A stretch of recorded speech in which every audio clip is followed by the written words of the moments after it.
My brother drove 3 hours through a storm to show me where my daughter had been sleeping for 7 years. When I walked down those concrete stairs and saw her face, she didn't run to me. She stepped back, shielding a child I had never met, and whispered, "He told me you were dead." The man who destroyed my family was standing right behind me, watching us both with the same eyes that had comforted me for 7 years. "But I need to take you back. 3 hours before I found my daughter, before the concrete stairs and the recycled air and the child with my brother's eyes, I was sitting alone in my kitchen at 2:14 in the morning, listening to the January storm tear branches off the old hickory in my backyard. The house was dark. It had been dark for years, the kind of permanent shadow that settles into a home when hope has been surgically removed from every room.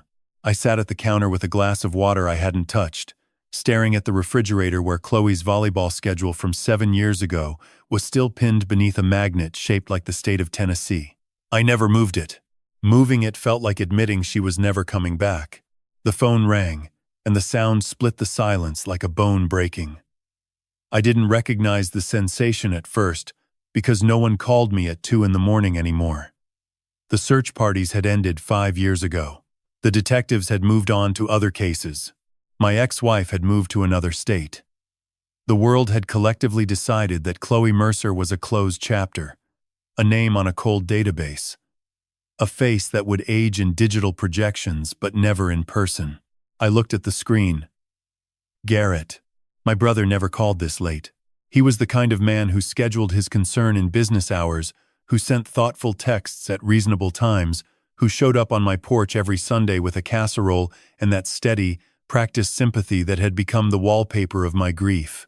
The fact that his name was glowing on my screen at 2:14 in the morning felt wrong in a way that made my stomach clench. I answered.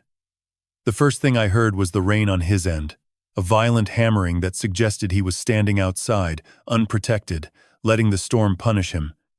Then his breathing. Ragged, uneven, the kind of breathing I had only heard from men who were being crushed beneath something invisible. "Nathan." His voice was thin, a wire pulled too tight. "I need you to come outside. Right now." I stood up, my chair scraping against the tile.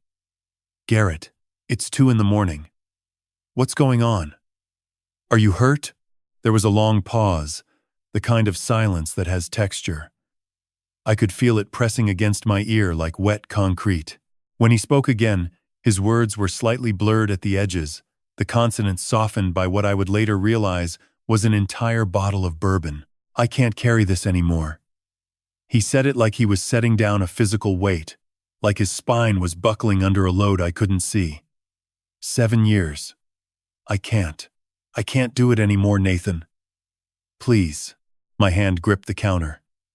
In 7 years of searching, of hiring investigators, of selling everything I had built, I had learned to decode the language of desperation. I had heard it from witnesses who knew something, from informants who wanted money, from psychics who wanted attention. But I had never heard it from my own brother. The tone in his voice wasn't concern or sympathy. It was confession. "Garrett, what are you talking about? Get in the car." His voice cracked. I heard something between a sob and a retch, the sound of a man's composure shattering against a truth he could no longer contain. "I'll take you to her." The kitchen went completely still. Even the storm outside seemed to pause, as if the universe itself needed a moment to register what had just been said. "I'll take you to her." 4 words, 5 syllables, 7 years of my life, compressed into a single sentence that made my knees buckle against the counter. "What did you say?" My voice didn't sound like mine. It sounded like something exhumed, dug up from a burial I had performed on my own hope years ago. "Come outside, Nathan. I'm in your driveway. I'll show you where she is." He was crying now, the sound ugly and desperate. "Please, before I lose the nerve, before I put this back in the box where it's been rotting for 7 goddamn years." I didn't grab a coat. I didn't grab shoes. I walked to my front door in bare feet and a t-shirt, the January cold hitting my skin like a slap from a world I had stopped participating in. The rain was immediate, a curtain of ice water that soaked through my shirt in seconds. And there in my driveway, headlights cutting through the sheets of water like two accusatory fingers, was Garrett's black truck. The engine was running. The wipers were slashing back and forth in a frantic rhythm. I walked toward the truck, my feet numb against the frozen concrete of the driveway. I could see his silhouette behind the wheel, hunched forward, his forehead pressed against his hands. The closer I got, the more details I could make out through the water-streaked glass. His hair was plastered to his skull. His dress shirt was translucent with rain, clinging to shoulders that were shaking with a violence I had never seen in my composed, controlled younger brother. I opened the passenger door. The smell hit me first. Bourbon, sweat, and something else underneath it all. Something sour and animal. The smell of a man marinating in his own guilt. He didn't look at me. His eyes were fixed on the windshield, watching the rain as if it were a confession booth curtain. Garrett. I said his name like a surgeon saying the word malignant. Calm on the surface, but underneath, the understanding that everything was about to change. Where is my daughter? He finally turned to me. His eyes were red, swollen, but beneath the alcohol and the tears, there was something I had never seen in my brother's face before. It wasn't remorse. It wasn't shame. It was relief. The terrible, unbearable relief of a man who was about to set down a secret that had been eating him alive from the inside. 60 miles. He whispered. She's been 60 miles from this house for 7 years. Have you ever felt your heart stop and keep beating at the same time? That's what those words did to me. My daughter. 60 miles. 7 years. The math of it was a physical assault. Every Sunday dinner Garrett attended, every Christmas he spent at my table, every tearful anniversary where he held my shoulder and said we'd never stop looking, she had been 60 miles away. Breathing, waiting. Alive. Drive, I said. My voice was made of something I didn't recognize. Steel. Granite. The raw material of a man who had just discovered that the foundation of his entire life was built on a sinkhole. The truck pulled out of my driveway and into the drowning Tennessee night. I sat in the passenger seat with my bare feet pressed against the cold rubber floor mat, my soaked t-shirt clinging to my ribs like a bandage over a wound that hadn't stopped bleeding in 7 years. The heater blasted against my skin, but I couldn't feel it. The only warmth in my body was a white-hot coal of fury building behind my sternum, growing with every mile Garrett put between us and Nashville. I watched him drive. His hands gripped the wheel at 10 and 2, trembling so badly that the steering column vibrated beneath his fingers. The bourbon had dissolved some structural beam inside him, and the entire architecture of his composure was crumbling in real time. His jaw clenched and unclenched. His throat convulsed in dry swallows every few seconds, as if his body were trying to reject the truth his mouth had already released. I didn't ask questions. In 30 years of running Mercer Construction, I had learned that silence was the sharpest tool in any negotiation. Silence made liars fill the void, so I sat in that silence like a man strapped into a chair, knowing the pain was coming but refusing to flinch before the blade touched skin.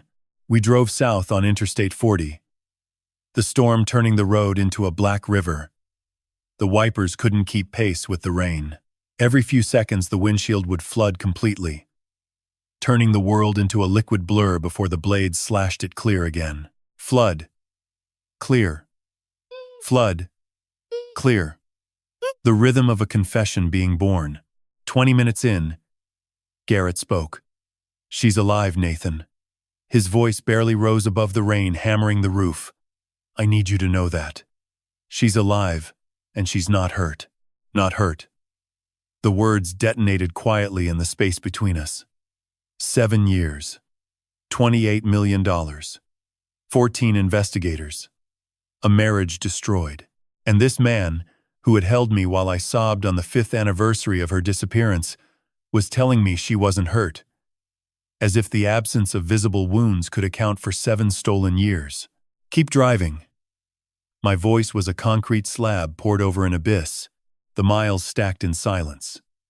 We left Nashville's glow and entered the dark corridor of Dixon County, where the road narrowed and the trees pressed in from both sides like the walls of a collapsing tunnel.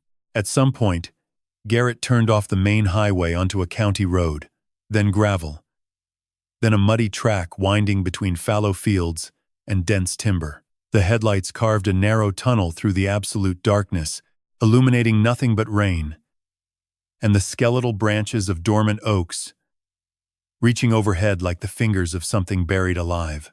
Have you ever counted minutes in the dark while your entire understanding of the world dismantles itself, each second stretched into a year? My mind kept trying to pre-visualize what I would find, the way I used to visualize a finished building before the first shovel hit dirt.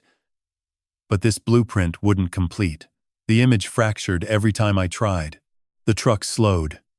The headlights swept across a rusted gate, beyond which sat a property designed to be forgotten. A sagging barn, a farmhouse with boarded windows, and between them, set against the tree line, a low workshop that looked like 1,000 others scattered across rural Tennessee. Garrett killed the engine. The silence was devastating. It's under the workshop floor. He stared straight ahead. I built it myself. My brother, who spent 15 years as my vice president, who learned every construction technique beside me at job sites, had used those skills to build a cage for my daughter beneath a Tennessee workshop. The knowledge I gave him, the foundation work, the electrical, the framing, all of it repurposed into a prison designed by the one person I would never have suspected. I opened the door and stepped into the storm. The frozen mud swallowed my bare feet. I didn't feel it. I was already walking toward the workshop with the mechanical certainty of a man who had been moving toward this moment for 7 years without knowing. Garrett fumbled with a padlock, his hands shaking through 3 failed attempts. The lock dropped into the mud. Inside, a bare bulb cast the space in sickly yellow. Workbenches, pegboards, a dusty table saw. Everything staged to appear forgotten. He pulled a canvas tarp from the far corner, revealing a steel trapdoor set flush into the concrete slab. A digital keypad blinked green in the dim light. He punched in 6 digits. The lock disengaged with a mechanical chunk that echoed like a verdict. Hydraulic hinges swung the door upward, smooth and silent. Expensive engineering hidden beneath poverty camouflage. Concrete stairs descended into white fluorescent light, and from below rose the smell. 7 years of recycled air, of sealed concrete, of existence compressed into an underground room. It was clean but fundamentally wrong. Maintained but suffocating. The smell of a life buried alive. I looked down those stairs, and every muscle in my body locked into place. Somewhere below that fluorescent glow, my daughter was breathing. She had been breathing here, 60 miles from my kitchen table, while I stared at her volleyball schedule pinned to my refrigerator and waited for a miracle that was rotting beneath my brother's workshop floor. I took the first step down. The fluorescent light grew sharper with every step down. 12 stairs. I counted them the way I used to count load-bearing measurements on a blueprint, because counting was the only thing keeping my legs from folding beneath me. The walls were poured concrete, smooth and cold, the kind of finish I had specified on 100 commercial basements throughout my career. My brother had learned well. He had poured these walls with the same precision I taught him on our first project together, 30 years ago in a parking garage on West End Avenue. At the bottom, a short corridor led to a steel door with a heavy deadbolt. It was unlocked. Garrett must have opened it before bringing me here. A preparation that told me this wasn't an impulse confession. He had planned this reveal. He had staged it. Even in his dissolution, he was managing the narrative. I pushed the door open. The space beyond was approximately 600 square feet. I knew this instinctively, the way a carpenter knows dimensions by sight. The ceiling was 8 feet, fitted with recessed fluorescent panels that bathed everything in a flat, clinical white. There was a bed against the far wall, neatly made with a blue quilt. A small kitchenette with a microwave and mini-fridge. a bookshelf overflowing with paperbacks, a television mounted to the wall, a table with 2 chairs, one adult-sized, one small. It looked like a studio apartment. It looked almost normal. And that was the most horrifying thing about it. Because there were no windows, no natural light, no evidence that a world existed beyond these concrete walls. Just a sealed, climate-controlled box buried beneath Tennessee farmland, where my daughter had been living like a specimen preserved in formaldehyde. She was standing in the corner near the bookshelf, her body pressed against the wall as if trying to merge with it. My mind couldn't reconcile what I was seeing with the last image I held of her. The Chloe in my memory was 17, all energy and angles, her ponytail swinging as she jogged toward the volleyball court. This woman was 24. Thin, her brown hair hung past her shoulders, unwashed and tangled. Her face had lost the roundness of adolescence, replaced by the sharp architecture of malnutrition and years lived without sunlight. But her eyes, God, her eyes were the same. That specific shade of green-gray that she got from her mother. I would have known those eyes in a crowd of 10,000 strangers. She wasn't alone. Pressed behind her legs, nearly invisible against the dark fabric of her sweatpants, was a child. A boy. Maybe 4 years old. With dark curly hair and a face that was still soft with baby fat.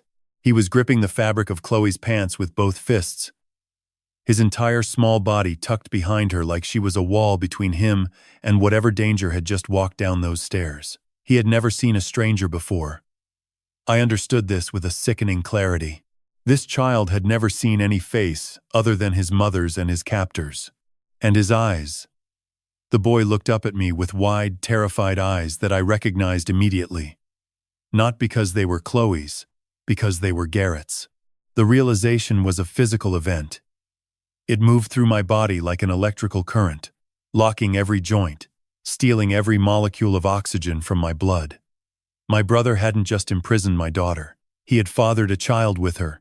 The mathematics of this horror multiplied in my skull, each calculation worse than the last, each equation revealing a depth of depravity I had never imagined possible from a man I had known for 59 years. Chloe. Her name came out of me like a prayer from a dead man's mouth. Broken. Reverent. Terrified. She flinched. Her arms came up instinctively, wrapping around the boy, pulling him tighter against her body. She pressed further into the corner and her lips moved, forming words that took a moment to reach me across the 600 square feet that separated a father from the daughter he had been searching for since the day the world ended. He told me you were dead. 5 words. 5 syllables that rewrote 7 years of my life into something I couldn't yet comprehend. He told me, you were dead. Garrett had stood in my kitchen every Sunday for 7 years, eating my food, drinking my coffee, watching me deteriorate. And the entire time he had been telling my daughter that I was in the ground. Chloe, it's me. It's Dad. I took a step forward, and she pressed harder against the wall, her eyes flashing with a fear that ripped something vital out of my chest. She was afraid of me. My own daughter was afraid of me because the man she had been conditioned to trust had spent 7 years building a version of reality where I didn't exist. He said you died in a car accident. Her voice was small, the voice of someone who had forgotten how to speak above the volume required for a room this size. He said Mom left the country. He said no one was looking for me. He said I was forgotten. I dropped to my knees on the cold concrete floor. Not because my legs gave out, though they nearly did. I dropped because I needed to be smaller, less threatening. I needed to dismantle the towering lie my brother had constructed. And I couldn't do it standing over her like another man demanding obedience. I never stopped looking. The words burned my throat. 7 years, Chloe. I sold everything. I spent every dollar I had. I never stopped. Not for one single day. Something shifted in her face, a crack in the architecture of the lie. Her eyes moved from my face to my hands, to my bare feet, to the soaked t-shirt clinging to my skin. I looked like a madman. I looked like a father who had run out of his house in the middle of a January storm without stopping for shoes because his brother told him his daughter was alive. The boy whimpered. Chloe's hand moved to his head, her fingers threading through his curls in an automatic, protective gesture. "It's okay, Lucas," she whispered. "It's okay." Lucas. His name was Lucas. My brother had named this child, had held this child, had created this child through an act so monstrous that my mind refused to give it a proper noun. I needed to get them out. I needed police. I needed an ambulance. I needed the entire weight of the state of Tennessee to come crashing down on my brother's skull. But first, I needed to get back upstairs and call 911. "I'm coming right back," I said, my voice shaking. "I promise you, Chloe. I am coming right back, and I am never leaving you again." I turned and took the stairs 2 at a time, my bare feet slapping against the concrete, my heart slamming against my ribs. I burst through the workshop door into the storm, the rain hitting my face like a cold resurrection. Garrett's truck was gone. The driveway was empty. The gate was open. The only evidence he had ever been there were the tire tracks already filling with rainwater, dissolving into the mud like the last 7 years of his brotherhood. He had delivered me to the truth and then vanished into the Tennessee night, leaving me barefoot in the rain with a daughter who thought I was dead and a grandson I never knew existed. I stood in the downpour, my chest heaving, and pulled my phone from my pocket with numb fingers. The screen glowed in the darkness. I dialed 911 and pressed the phone to my ear, listening to it ring while the rain erased my brother's tracks from the earth. 7 years earlier, the world was still whole. "I need you to understand what was taken, because the weight of a loss can only be measured against the fullness of what came before." In the autumn of that year, I was 57 years old and sitting at the summit of everything I had ever built. Mercer Construction had just closed a $28 million fiscal year, our best since I founded the company in a rented office on Charlotte Avenue with nothing but a pickup truck and a willingness to outwork. We had built hospitals, university dormitories, 3 shopping centers, and the new terminal expansion at Nashville International. My name was on buildings. My handshake was a contract. I had constructed an empire out of concrete and reputation, and I was finally beginning to enjoy the view from the top. Diana and I lived in Brentwood, in a house I had designed myself. 4 bedrooms, a wraparound porch, a backyard that sloped down to a creek where Chloe used to catch crawfish as a child. It was the kind of home that people drove past slowly, admiring the symmetry, not knowing that the man who built it considered it his greatest achievement, not because of the architecture, but because of the life contained within its walls. Chloe was 17 that fall, a junior at Ravenwood High, starting outside hitter on the varsity volleyball team, already fielding interest from 3 Division I programs. She had my stubbornness and Diana's grace, a combination that made her both relentless and magnetic. On the court, she played with a ferocity that made coaches nervous and opponents hesitant. Off the court, she was warm, funny, the kind of daughter who still hugged her father in public without embarrassment. I remember the last normal Tuesday with the precision of a man who has replayed it 10,000 times. I drove her to afternoon practice at 4:15. She sat in the passenger seat with her volleyball bag on her lap, her hair pulled back in a ponytail, her earbuds trailing a thin white cord into her jacket pocket. She was telling me about a history essay she needed to finish, something about the Reconstruction era that she found boring but was determined to ace anyway. "See you at dinner, Dad." She said it casually, one foot already out the door, her attention already shifting to the group of teammates waving from the gym entrance. She didn't look back. There was no reason to look back. We had 1,000 more dinners ahead of us, or so the universe had promised. Practice ended at 6:30. Chloe didn't come home. By 7:15, Diana was calling her phone. By 7:45, she was calling Chloe's friends. By 8:30, I was in my truck driving the route between Ravenwood and our house, scanning every sidewalk, every parking lot, every stretch of shoulder where a teenage girl might have decided to walk instead of wait for a ride. By 9, I was at the police station filing a report with hands that wouldn't stop shaking. The first 72 hours were a blur of fluorescent police stations and unanswered phone calls. The detective assigned to the case, a man named Harwell with kind eyes and a voice that was too practiced at delivering uncertainty, told us that most missing teenagers were found within 48 hours. Runaways, he said. Miscommunication. Teenage rebellion. He didn't say the other thing. The thing that lived in the silence between his reassurances. The statistical reality that after 72 hours, the probability of finding a missing person alive begins to decay like a half-life. Garrett arrived at our house within an hour of my first phone call.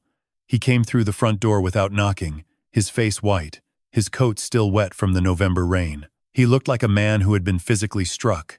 He wrapped his arms around me, and I felt his chest heave against mine, his breath hot on my neck. "We'll find her, Nathan." He said it with such conviction that I believed him. I needed to believe him. He was my brother, my business partner, the man who had stood beside me at my wedding and held Chloe the day she was born. I swear on my life, we will bring her home. He became my shadow in those first weeks. He was there at 6 every morning with coffee, there at midnight when the police had nothing new, there when Diana collapsed in the hallway screaming into the carpet. He organized search parties. He printed flyers. He set up a tip line using company resources. He stood at press conferences beside me, his hand on my shoulder, his jaw set with what I interpreted as righteous fury. I thought he was the best man I knew. Have you ever built something magnificent only to discover, years later, that the foundation was poured over a sinkhole? That every beam and every joist was resting on nothing but the slow patience of gravity waiting to claim its due? That is what my relationship with Garrett was. A beautiful structure, built over a void that had been there since before the first nail was driven. The search consumed everything. Every conversation became about Chloe.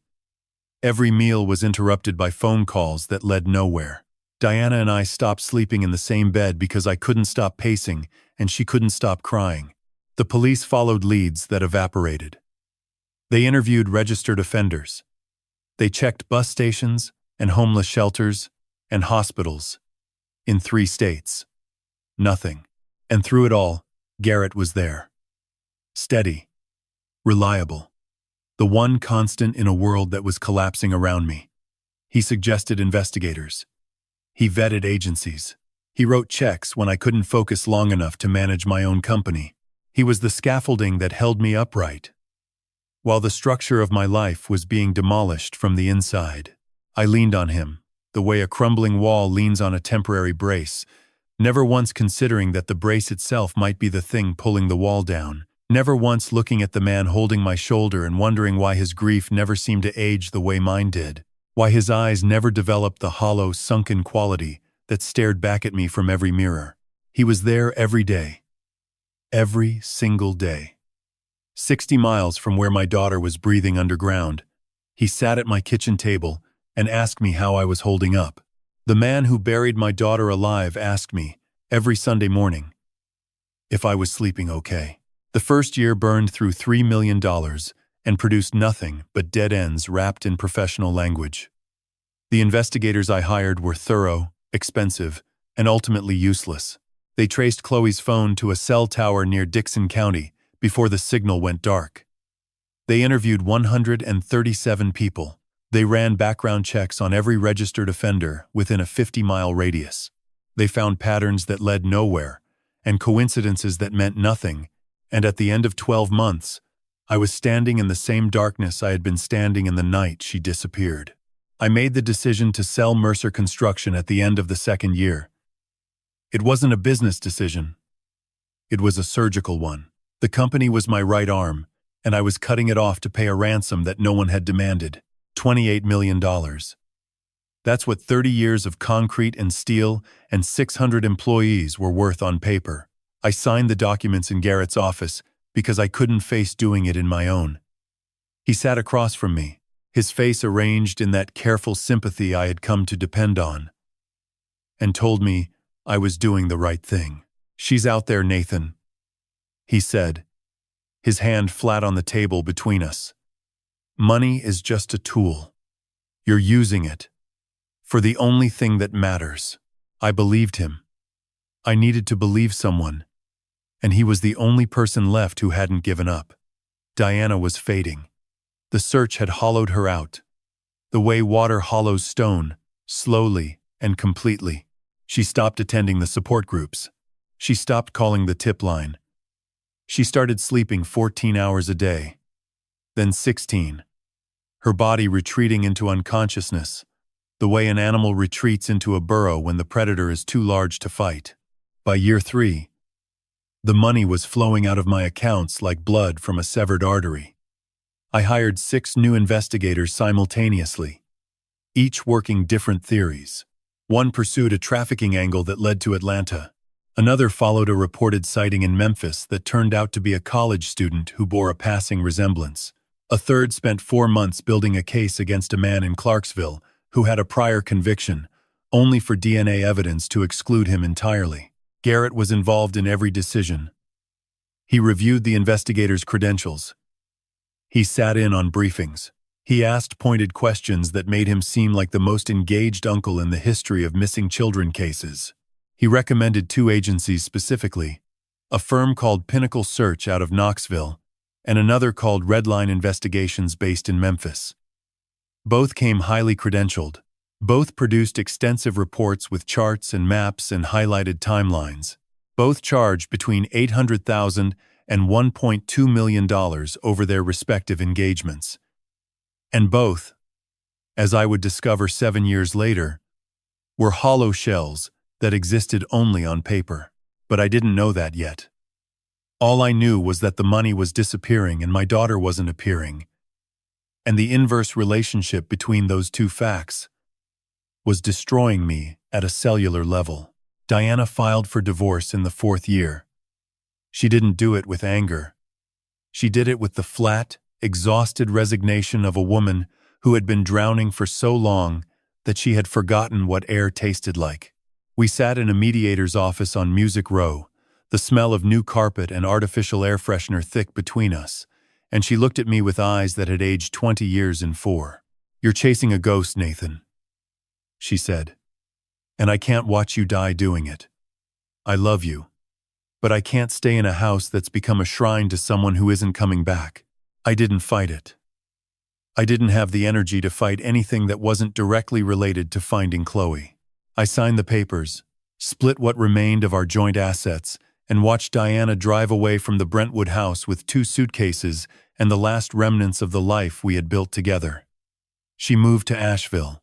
We spoke once a month, then once a quarter, then only on Chloe's birthday, a ritual of shared grief that grew more hollow with each passing year.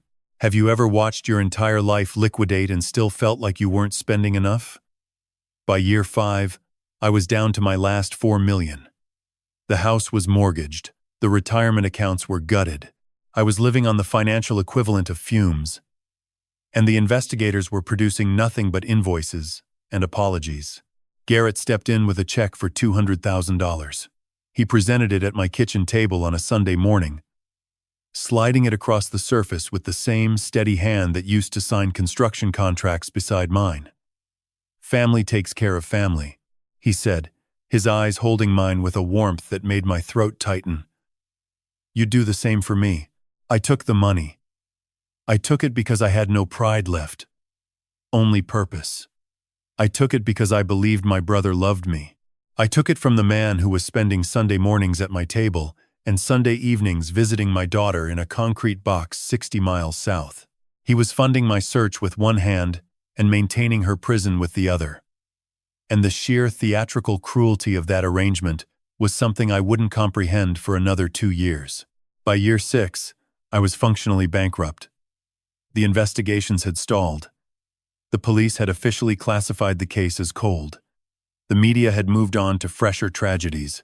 I existed in a kind of suspended animation, living alone in the Brentwood house that was too large and too quiet, surrounded by photographs of a girl who was aging somewhere I couldn't reach. Year 7. January. A storm rolled into Nashville with the kind of violence that makes the earth feel unstable. I sat in my dark kitchen at 2:14 in the morning, staring at a volleyball schedule pinned to my refrigerator, and my phone rang. The 7 years between that last Tuesday afternoon and that January phone call weren't just time. They were a controlled demolition, performed by the one man I trusted to hold the detonator. The 911 operator asked me to describe the emergency. I stood in the rain, barefoot on frozen mud, and tried to find language for the impossible. My daughter has been held underground for 7 years. My brother built the room. He's gone. She's still down there with a child. The words sounded deranged coming out of my mouth. The ravings of a man who had finally broken under the weight of his own obsession. But the operator's voice remained steady, professional, and within 11 minutes I heard the first siren cutting through the storm. 2 patrol cars from the Dixon County Sheriff's Department arrived first, their blue lights turning the farmhouse into a strobing nightmare. The deputies approached with hands on their holsters, their flashlights sweeping the workshop interior. I led them inside, my feet leaving bloody prints on the concrete from cuts I hadn't noticed. I showed them the trap door, still open, the fluorescent glow rising from below like light from an open surgical wound. They went down first. I heard their voices, muffled by concrete, using the careful tones trained professionals adopt when they encounter something they weren't prepared for. Then one of them came back up, his face ashen in the workshop's yellow light. "Sir, there's a woman and a child down there. She's responsive, but she's not letting us approach." "She'll let me," I said. "She knows me. She just doesn't believe it yet."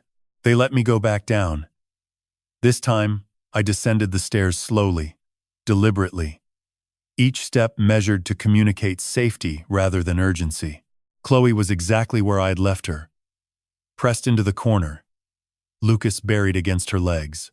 But something had shifted in her expression.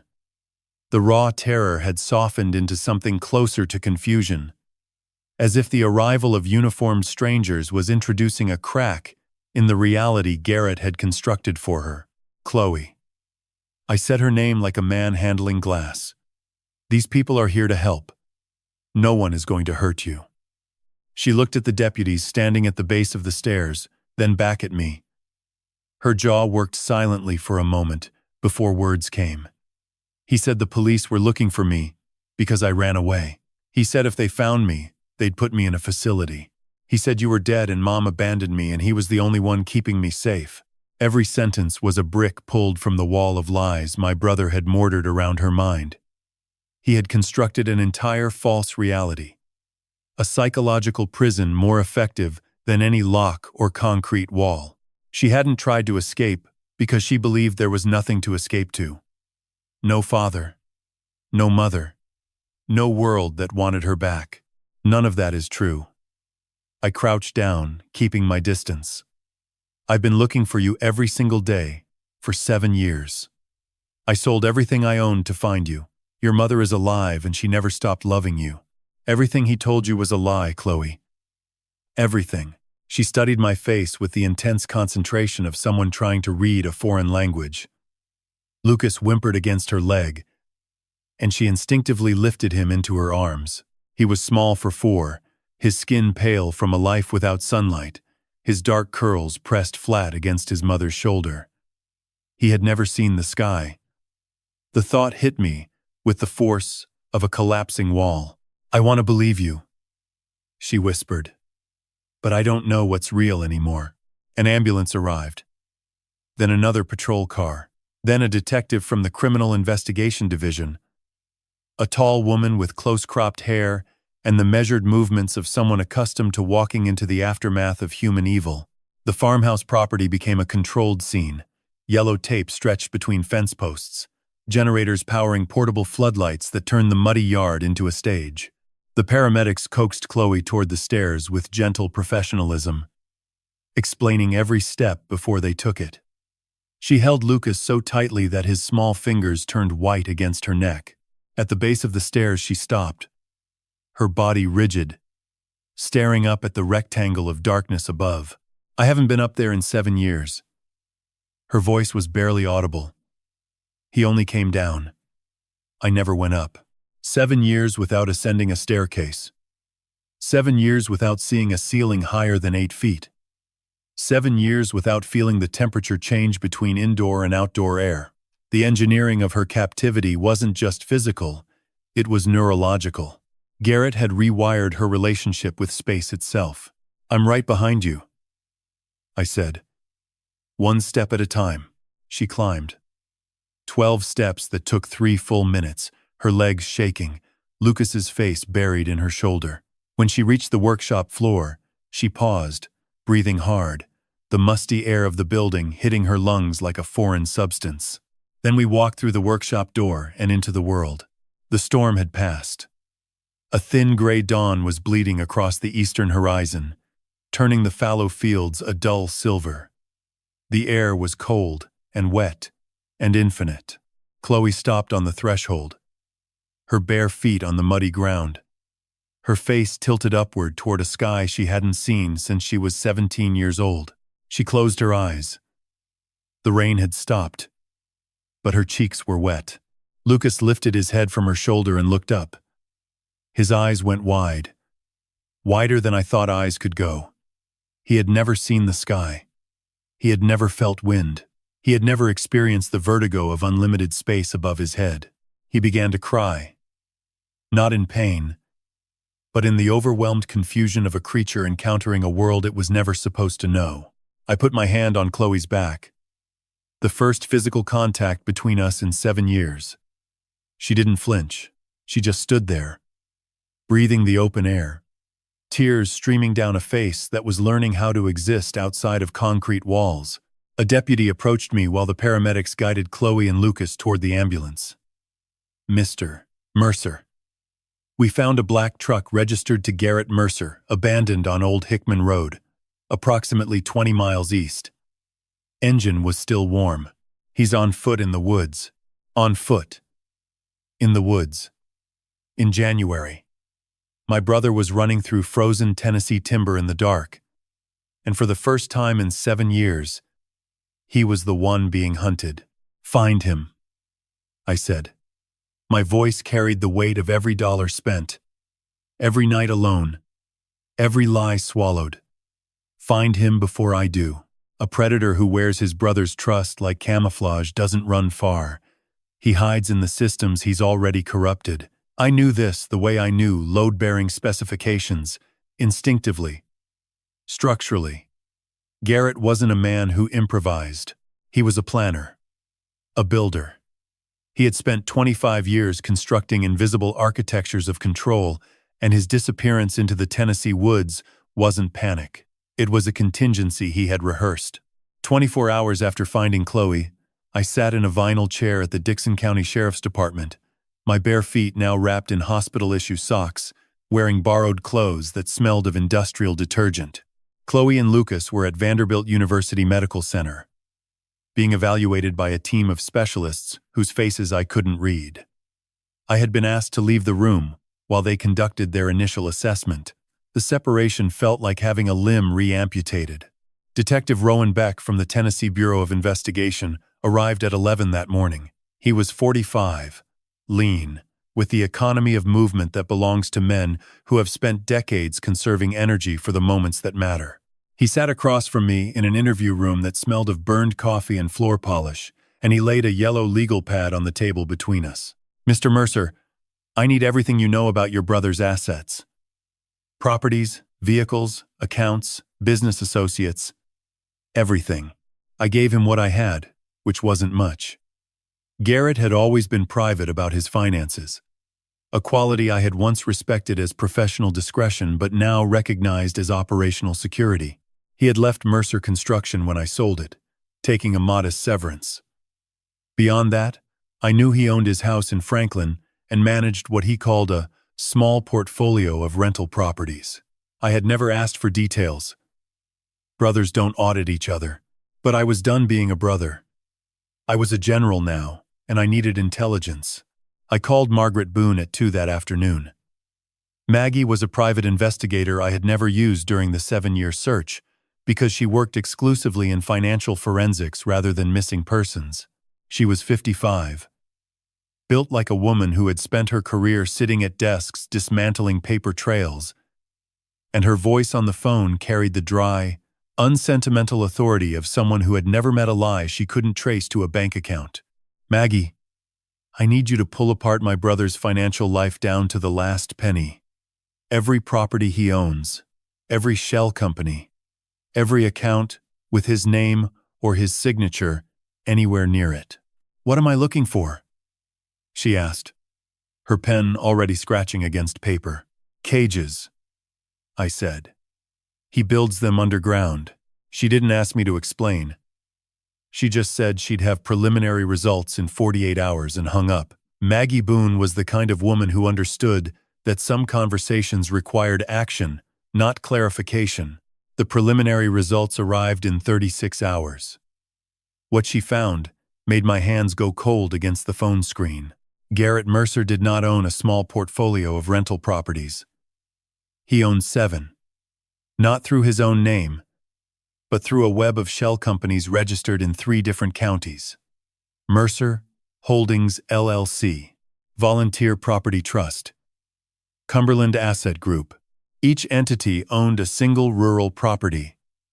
Each property located between 50 and 70 miles from a major Tennessee city. Nashville, Memphis, Knoxville, Chattanooga. A constellation of isolation points, each one selected with the precision of a man who had studied how far you could bury a secret from civilization without losing convenient access. Have you ever looked at a map and seen a pattern that turns your blood to ice? 7 properties. 7 rural locations. 7 potential underground constructions built by a man who learned foundation work from his own brother. I called Beck immediately. His response was a single word that carried the weight of a federal investigation. FBI. Within 6 hours. The case was no longer a missing persons recovery or a state kidnapping charge. It was a multi-jurisdictional federal investigation into what Special Agent Dara Cowrie from the Nashville field office described as a potential serial captivity operation. The language was clinical. The implication was monstrous. Maggie continued drilling into the financial architecture while the FBI mobilized tactical teams. She called me at 11 that night, her voice carrying an edge I hadn't heard before. "Nathan, listen carefully. These properties aren't just rural parcels. I pulled the building permits and contractor invoices for 3 of them. Each one shows a major basement renovation within 2 years of purchase. Concrete pouring, waterproofing, electrical upgrades, HVAC installation. The specifications are nearly identical across all 3. Same dimensions, same ventilation system, same electrical load capacity." I closed my eyes. Same dimensions, same ventilation. The man had templated his horror. He had developed a standardized design for human captivity, the way a franchise develops a standardized floor plan for restaurants. The construction knowledge I had given him, the skills I had taught him over 3 decades of partnership, had been reverse engineered into a production model for underground prisons. "There's more," Maggie continued. "The contractor listed on all 3 permits is a firm called Volunteer Build Services. It doesn't exist. The address is a vacant lot in Columbia. The contractor's license number belongs to a man who died in 2008. Your brother did all the work himself, Nathan. He filed fake permits to create a paper trail that would satisfy a cursory inspection. But he poured every foundation, ran every wire, and sealed every wall with his own hands. 7 properties. 7 identical basements. Built over 25 years, by a man who learned the trade at my side. The FBI estimated that the earliest property was purchased 23 years ago, just 2 years after Garrett's wife Laura reportedly died of cancer. The timeline aligned with a precision that made my stomach lurch. Beck called me at midnight with a final update. Search teams had found Garrett's trail leading into the Natchez Trace Forest, but lost it at a creek crossing. However, cell tower data showed a brief ping from a burner phone near one of his Kentucky properties. He's heading for one of his holes, Beck said. But now we know where they all are. I sat in the dark of my borrowed hotel room, Maggie's financial report glowing on my laptop screen. 7 properties. 7 basements. 25 years. My brother hadn't kidnapped my daughter in a moment of madness. He had been building toward it for a quarter century, one concrete pour at a time, one fake permit at a time, one Sunday dinner at my table at a time. The man who taught me that family was the only foundation that mattered had been using family as his hunting ground since before my daughter was born. They say the dead don't speak. But sometimes the soil holds their testimony better than any witness stand, waiting with infinite patience for someone to finally ask the right question. The FBI tactical team breached the Clarksville property at 6:14 in the morning, 3 days after I found Chloe. I wasn't there for the entry. Beck kept me at a command post 2 miles away, watching a live feed on a tablet screen that made the whole operation feel like a movie I was watching about someone else's nightmare. But the audio was real. The shouts of clear, echoing through rooms, the crackle of radio static. And then the long, heavy silence that follows when trained professionals find something they weren't emotionally prepared for. The Clarksville property was a 3-acre parcel off Highway 49. Purchased 20 years ago through Cumberland Asset Group. Above ground, it was a modest ranch house with peeling siding and an overgrown yard. A foreclosure waiting to happen, or so it appeared. The mailbox was rusted shut. The driveway was cracked and weed-choked. Every visible detail communicated abandonment with the precision of a set designer building a stage. Beneath the detached garage, they found it. Another trapdoor. Another digital keypad.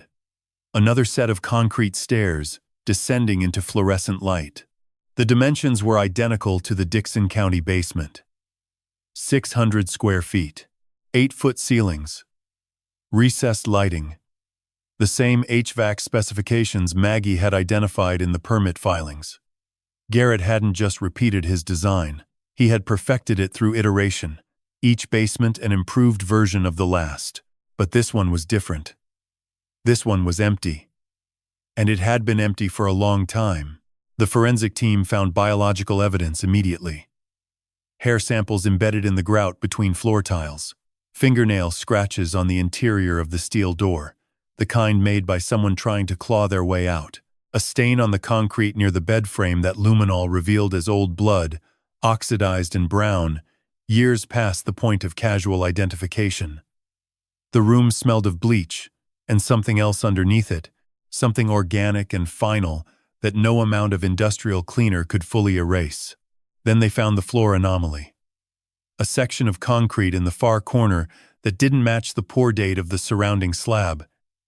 It was newer, smoother, laid with a different aggregate mixture that suggested a repair or addition made several years after the original construction. Agent Cowrie ordered ground-penetrating radar, and within an hour, the screen showed what I had already begun to suspect. A void beneath the slab. Approximately 6 feet long, 20 inches deep.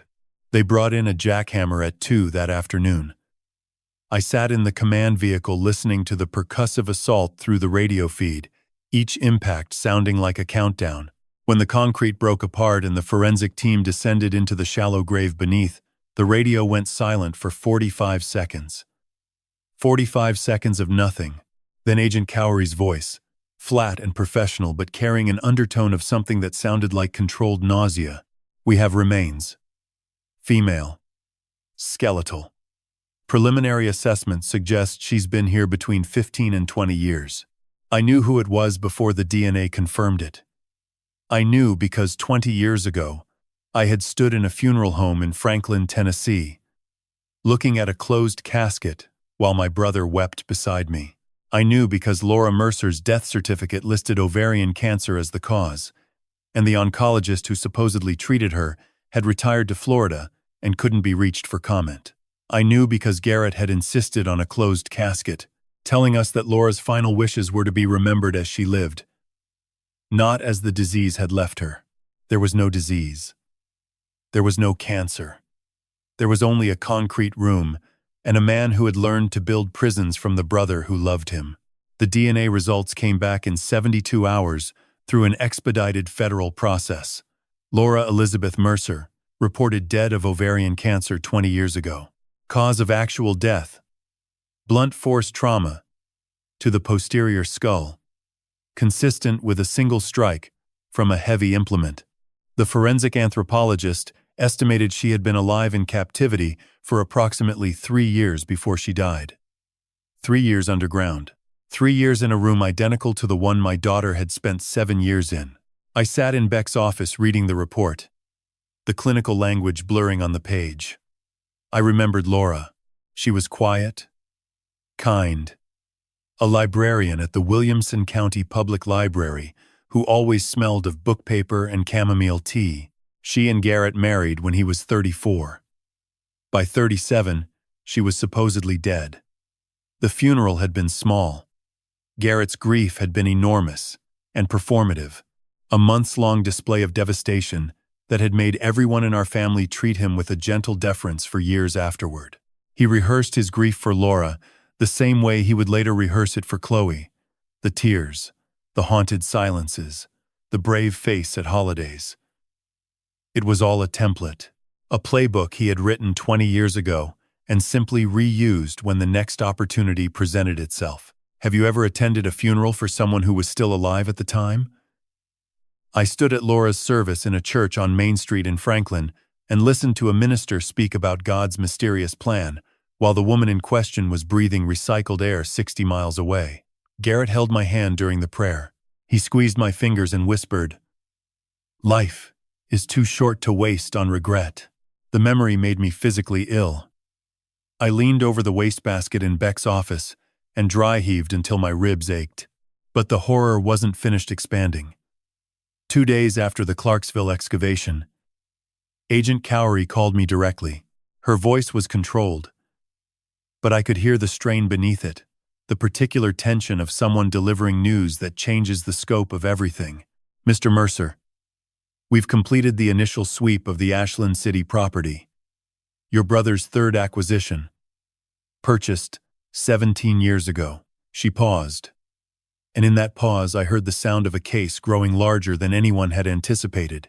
We found a second set of remains beneath the basement floor. Female. Different individual.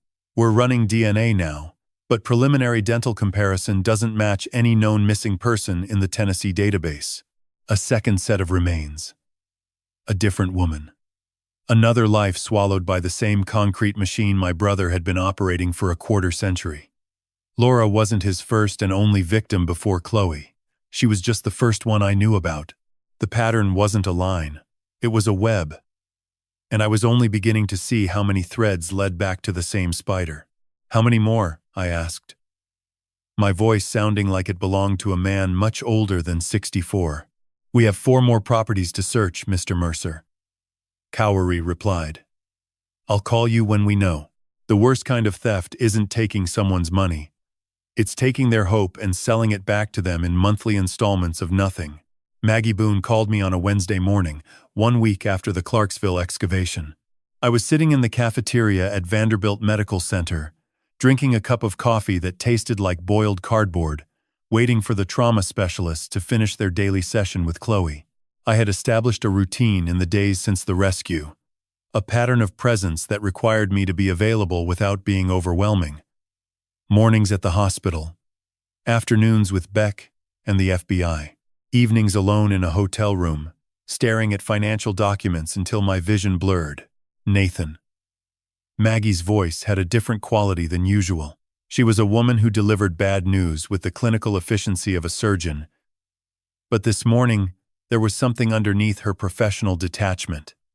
Anger. Cold, compressed, structural anger. "I need you to come to my office. Bring Beck if you can. What I've found changes the mathematics of this entire case." I was at her office in Midtown Nashville within the hour, Beck beside me in the passenger seat. Maggie's workspace was a converted Victorian house on Elliston Place, every surface covered in banker's boxes and color-coded file folders. She led us to a back room where an entire wall had been covered in a timeline, Printed pages connected by red string like a conspiracy theorist's fever dream. Except, this wasn't paranoia. This was accounting.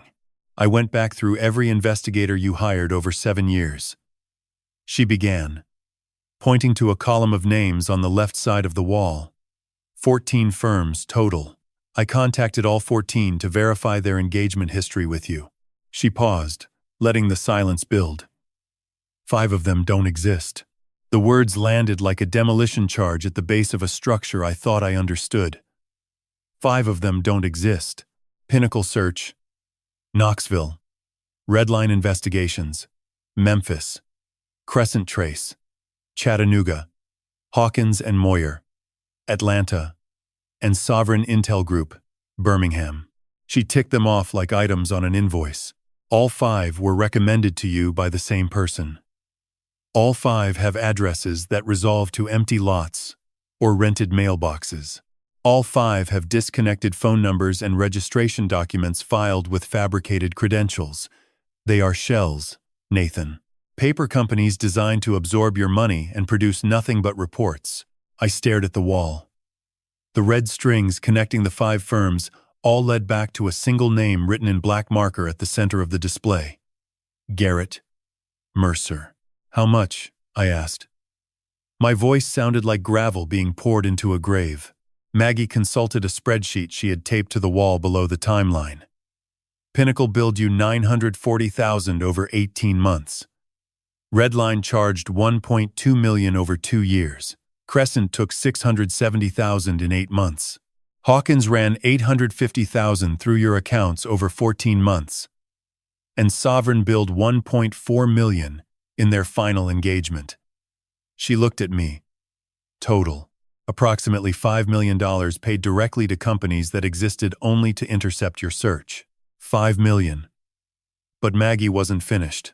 The invoices from these 5 firms correspond to specific periods when your legitimate investigators were making progress. She moved to a second section of the wall where she had mapped the timeline of all 14 firms' activities against each other. Every time a real investigator got close to something, Garrett recommended a new firm that immediately redirected your attention to a different geographic area. Memphis when the trail was pointing south. Atlanta when the evidence suggested local. He was running interference, Nathan. Professional, sustained, strategic misdirection. Beck leaned forward, his jaw tight. How much total did the legitimate investigators cost? Approximately $7 million across the 9 real firms, Maggie replied. But here's where it gets worse. At least 3 of those legitimate investigators reported being contacted by an anonymous source who provided them with fabricated leads, tips that sent them to other states. False sightings. Manufactured evidence. I've traced 2 of those anonymous communications to prepaid phones purchased at stores within 5 miles of Garrett's Franklin home. The full scope of the fraud assembled itself in my mind like a building being constructed in time-lapse. Garrett hadn't just stolen my daughter. He had monetized the search for her. He had created a parallel industry built entirely on my desperation, funneling millions through phantom companies while simultaneously sabotaging the investigators who might have actually found her. He took my money, used it to buy more properties, built more basements, and then sat at my kitchen table every Sunday morning asking if there was anything he could do to help. Have you ever calculated the exact dollar amount of your own manipulation? $12 million. That's what it cost me to be professionally deceived by my own brother over 7 years. $5 million through his shell companies. $7 million wasted on legitimate investigators he systematically derailed. $12 million that could have found Chloe in the first month if a single honest lead had been allowed to reach its natural conclusion. There's one more thing, Maggie said, her voice dropping lower. I traced the money that flowed into the 5 shell companies. It didn't sit in those accounts. Within 30 days of each payment, the funds were transferred to Cumberland Asset Group. She pointed to the center of her web. Your brother used the money you spent searching for your daughter to purchase the properties where he imprisoned other women. You funded his operation, Nathan. Unknowingly. But the money that built those basements came from your accounts. The room tilted. I gripped the edge of Maggie's desk, feeling the wood grain press into my palms. My money, my $28 million, earned through 30 years of legitimate construction, had been alchemized into the raw materials of my brother's crimes. The concrete, the rebar, the ventilation systems, the digital locks. Every component of those underground prisons had been purchased with funds I had earned building hospitals and schools and homes for families. He didn't just steal my daughter. He monetized my grief and used my own money to build more cages for more victims. I stood up, walked to Maggie's small bathroom, and vomited into the sink. The taste of bile and coffee mixed with something else, a metallic fury that coated my throat like oxidized copper. When I looked at myself in the mirror, I saw a man who had been stripped by his own blood. Hollowed out. Gutted. Every resource extracted and repurposed into the infrastructure of evil. Beck was on the phone when I returned, his face a mask of controlled urgency. He looked at me and nodded once. FBI confirmed Garrett's burner phone pinged again near the Kentucky property. Thermal satellite imaging shows heat signatures consistent with one individual inside the structure. He put the phone down. FBI. They're assembling a tactical team. 48 hours.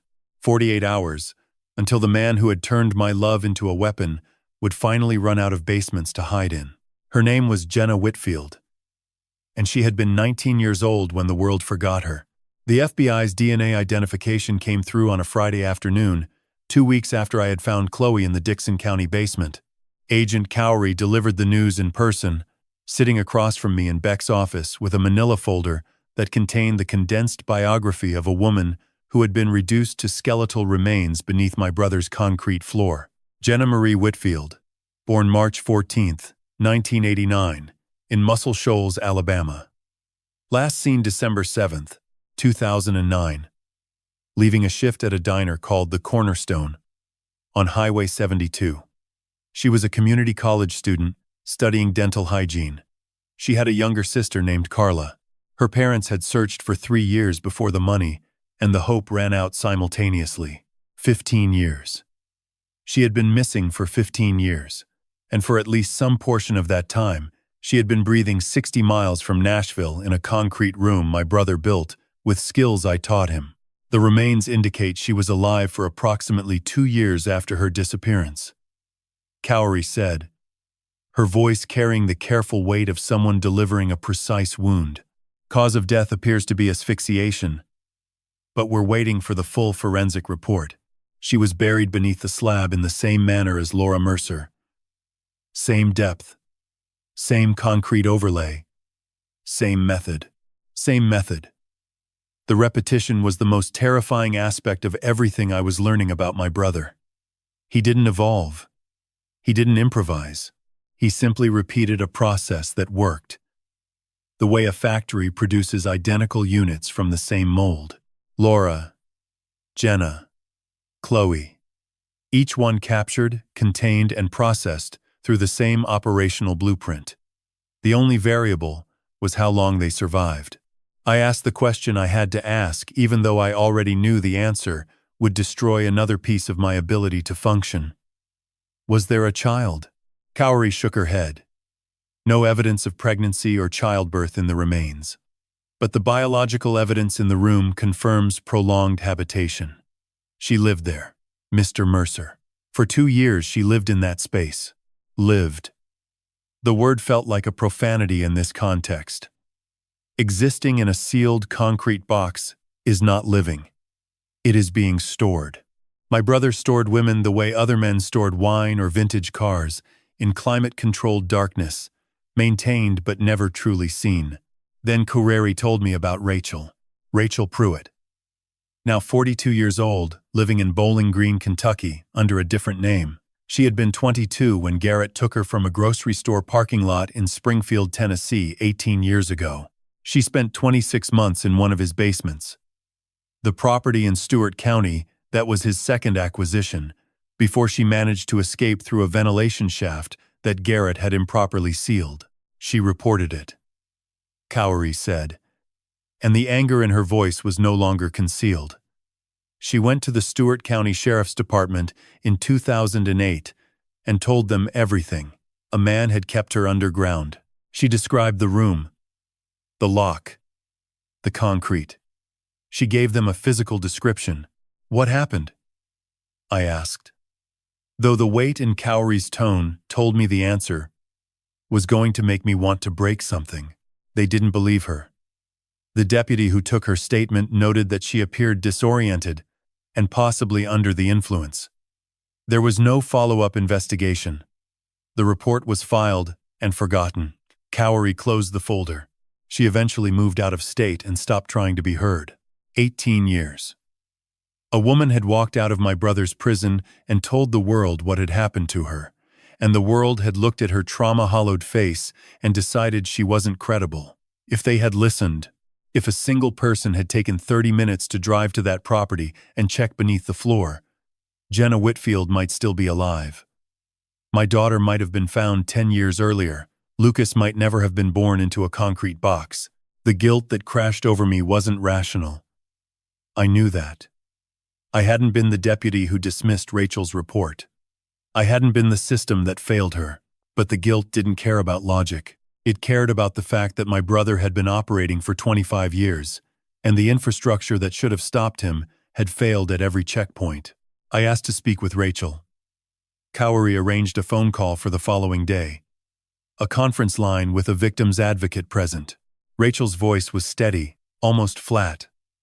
The voice of someone who had spent 18 years building walls around a wound that no one wanted to acknowledge. I recognized his face the moment I saw the news. She said, "I always knew he was still out there. I just stopped believing anyone would care enough to stop him." I told her I was sorry. The word felt pathetically small against the landscape of what had been done to her, and the years of silence that followed. She didn't want my apology. She wanted to testify. She wanted to sit in a courtroom and say out loud what a sheriff's deputy had once scribbled into a forgotten file. That evening, I went back to Vanderbilt. Chloe was sitting up in bed when I arrived. Lucas curled asleep beside her with his thumb in his mouth. She looked stronger than she had a week ago. The color was returning to her face in increments so small they were almost invisible, but I noticed every one. She was eating full meals. She was allowing the nurses to open the blinds for 30 minutes each afternoon. She had asked for a book, a specific novel she remembered reading in high school before the world closed its mouth around her. "Dad." She said it without flinching now. The word had returned to her vocabulary 3 days ago, and each time she used it, I felt a crack in the concrete that Garrett had poured around her mind. "How are you feeling?" I sat in the chair beside her bed, keeping my hands visible and my movements slow. The trauma team had coached me on this. No sudden gestures, no raised voices. Predictability was the scaffolding of her recovery. "The doctor said Lucas needs sunlight," she said, looking at the sleeping boy. "His vitamin D levels are dangerous. He's never had sunlight, Dad. 4 years, and he's never felt the sun." The statement hit me like a hammer blow to the chest. 4 years without sunlight. My grandson had been assembled in darkness, raised in darkness, his bones forming without the fundamental nutrient that every living thing on this planet receives simply by existing above ground. "We'll fix that," I said. "Everything that was taken, we'll give back. One day at a time." She nodded, her eyes fixed on Lucas's sleeping face. Then she said something that told me the old Chloe, the fighter, the outside hitter who never backed down from a net, was still alive beneath the 7 years of concrete. "I want to be there when they catch him. I want him to see my face when they put the handcuffs on." I reached over and squeezed her hand. 48 hours, I said. "They know where he is." A man who builds cages for a living eventually forgets that the world outside has been building one specifically for him. The FBI tactical team staged at a vacant church parking lot 3 miles from Garrett's Kentucky property at 11:45 on a Thursday night. I sat in the back of Beck's unmarked sedan, watching the operation unfold through a live drone feed on a tablet screen propped against the headrest. The night was clear and cold. The kind of January stillness that makes sound carry for miles across flat farmland. I could see the infrared signature of 22 federal agents moving through the tree line like a tide of controlled violence, approaching a shore that didn't know it was about to be erased. The property was a 40-acre parcel in rural Todd County, purchased 11 years ago through Volunteer Property Trust. Above ground, it was indistinguishable from 100 other abandoned farms dotting the Kentucky-Tennessee border, a collapsed barn, a silo listing at 15 degrees, a farmhouse with plywood over the windows, and knee-high dead grass surrounding the foundation. But beneath the barn, according to thermal imaging, a single heat signature had been glowing steadily for 3 days. Garrett was underground, hiding in the architecture of his own creation. The irony was not lost on me. The man who had buried my daughter alive was now buried alive himself, waiting in the dark for the surface world to come and dig him out. Breach in 2 minutes, Beck said from the driver's seat, his eyes locked on a separate feed showing the tactical team's positioning. They're going in through the barn's north entrance. I watched the infrared dots converge on the structure.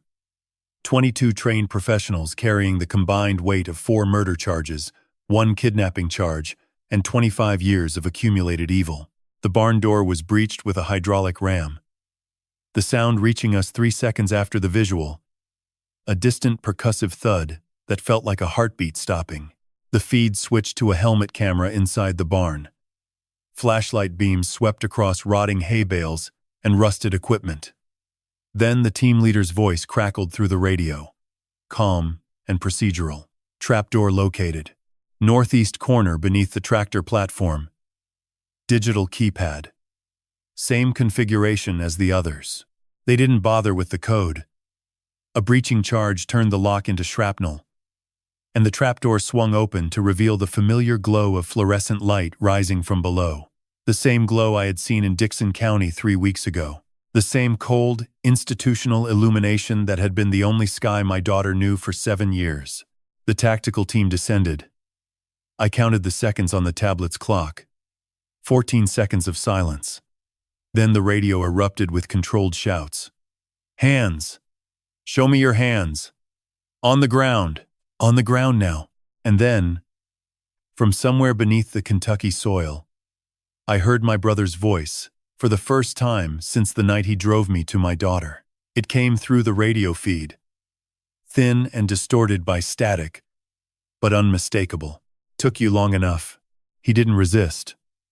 The helmet camera showed him lying face down on the concrete floor, his hands behind his head in a position that suggested he had been rehearsing his own arrest for days.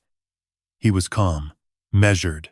His body language carried none of the frantic energy of a cornered animal. He looked like a man who had been waiting for a meeting to start. They brought him up the stairs in handcuffs, his feet bare against the concrete steps, his face illuminated by the harsh beams of tactical flashlights. The drone feed showed him emerging from the barn into the cold Kentucky night, surrounded by a phalanx of agents whose body armor and helmets made them look like the walls of a moving cell. He was thinner than I remembered. 3 weeks of hiding had sharpened his face into angles I didn't recognize. But his eyes were exactly the same, calm, clear, observing everything with the quiet assessment of a man cataloging data for future use. Beck started the engine without asking. He knew what I needed. We drove to the staging area, and by the time we arrived, Garrett was being loaded into a federal transport vehicle. I got out of the sedan, my legs stiff from hours of sitting in the cold. The January air bit into my lungs as I walked toward the transport, my footsteps crunching on frozen gravel. He saw me. Through the open door of the vehicle, his hands cuffed to a steel bar mounted to the seat, Garrett turned his head and found me in the crowd of agents and support personnel. And he smiled. It wasn't a grimace or a nervous reflex. It was a genuine smile. The same warm, brotherly expression he had worn at 1,000 Sunday dinners, 1,000 search committee meetings, 1,000 moments where he had watched me suffer and found it satisfying. The smile of a man who had spent 25 years winning a game I didn't know I was playing. Nathan, He said my name the way he always had. Familiar, affectionate.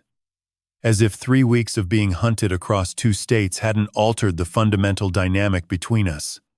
You should be thanking me. I gave her a life you never could.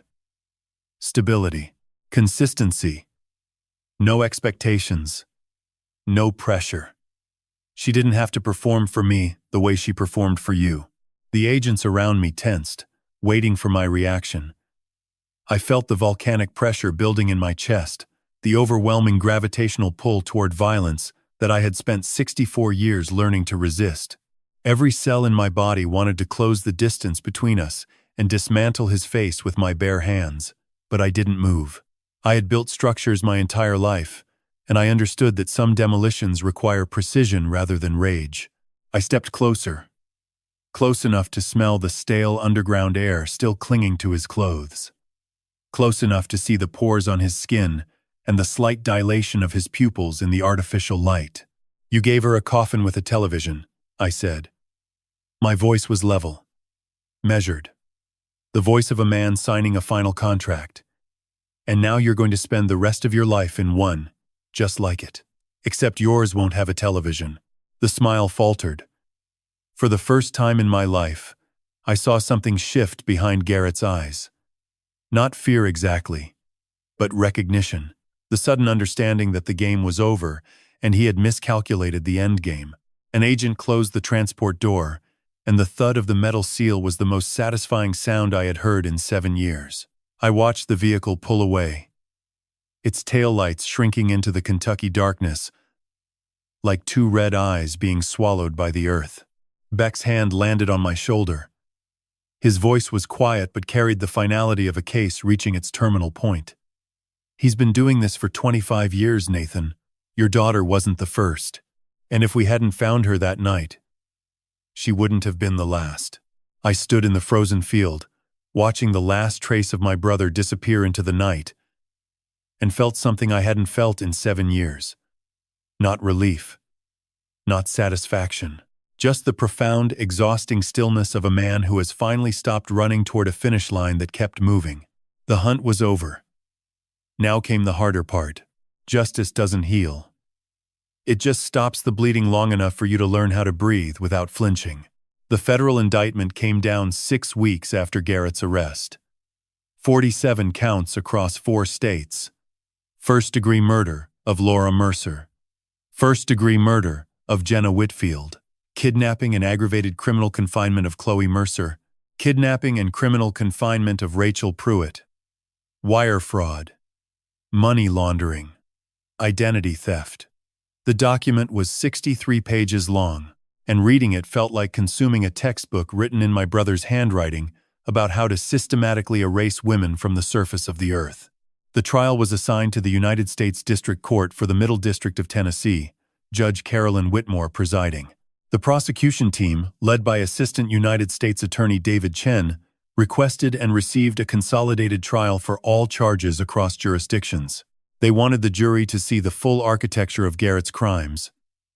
Not isolated incidents, but a 25-year construction project built on the systematic exploitation of trust. I met the Whitfields on a Tuesday in March. David Chen arranged the meeting at his office in the Estes Kefauver Federal Building, a sterile conference room with too much fluorescent light and not enough air. Harold and Maureen Whitfield drove up from Muscle Shoals, 4 hours in a truck that Harold told me had over 300,000 miles on it. They were in their early 70s, weathered by Alabama sun and 15 years of a grief that had been officially reclassified from missing persons to homicide. Maureen couldn't stop touching a gold locket around her neck. She opened it once to show me the photo inside. Jenna at 17, smiling at a high school dance, wearing a blue dress her mother had sewn by hand. The girl in that locket bore no resemblance to the forensic report I had read. The clinical language, reducing her to skeletal measurements and soil composition data. She was a person. She had a name and a mother who sewed her dresses and a father who drove 300,000 miles without ever finding her. We stopped looking in 2012, Harold said, his voice carrying the specific gravity of a man confessing his greatest shame. The money ran out. The police said there was nothing left to follow. We had Carla to think about. His hands gripped the edge of the table. I've been carrying that decision for 12 years. Wondering if one more month, one more dollar, might have changed everything. I knew that weight. I had carried its twin for 7 years. The mathematics of what if. The compound interest of guilt. I reached across the table and placed my hand over his, feeling the rough texture of a working man's knuckles against my palm. He was designed not to be caught. I said, "Your daughter didn't disappear because you stopped looking. She disappeared because my brother built a system specifically engineered to make finding her impossible. The failure isn't yours, Harold. It's the world's." Maureen wept quietly. Harold stared at our joined hands and nodded once. A small vertical motion that seemed to release something he had been holding in his chest for over a decade. The meeting lasted 2 hours. By the end, we weren't strangers connected by tragedy. We were something closer to family, the involuntary kinship of people who have been damaged by the same weapon. That evening, I drove to Vanderbilt for my daily visit with Chloe. She had been moved from the ICU to a private room on the rehabilitation floor, a space she was slowly learning to personalize. There were drawings by Lucas taped to the wall, crude crayon interpretations of things he was seeing for the first time. A yellow circle he called sun, a green rectangle he called grass, a blue expanse across the top of every page that he couldn't name because he had never learned the word sky until 3 weeks ago. "The prosecutor wants me to testify," Chloe said, sitting cross-legged on the bed, while Lucas colored on the floor beside her. "Video link. I don't have to be in the room. How do you feel about that?" I asked, careful to frame it as her choice, rather than an expectation. She was quiet for a long moment, watching Lucas press a green crayon against paper with concentrated force.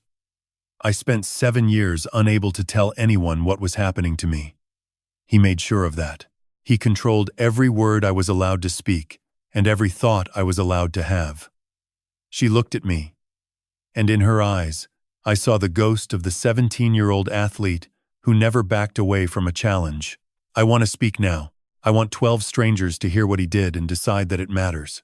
I nodded. "Then you'll speak." The week before the trial, I wrote my victim impact statement. I sat at the desk in my hotel room at 2 in the morning. The same hour Garrett had called me 5 weeks earlier, and tried to compress 7 years of destruction into language a jury could absorb. I wrote about selling the company, about Diana, about the Sunday mornings with Garrett at my kitchen table, about the volleyball schedule still pinned to my refrigerator. I wrote until my hand cramped, and the page was wet with something I refused to call tears. The morning of the trial arrived with the cold, clear precision of a Nashville spring day that had no interest in being gentle. I put on the same charcoal suit I had worn to my company's final board meeting 7 years ago, the last time I had dressed like a man of consequence. I drove downtown, parked in the Federal Building garage, and took the elevator to the 4th floor. Courtroom 4B was already filling when I arrived. Media in the gallery. Families of victims in the reserved section. FBI agents along the back wall. The room smelled of wood polish and recycled air, the institutional scent of a system preparing to process horror into precedent. Then they brought him in. Garrett entered through a side door in an orange jumpsuit and shackles, flanked by 2 marshals whose combined mass made him look fragile. He was smaller than I remembered.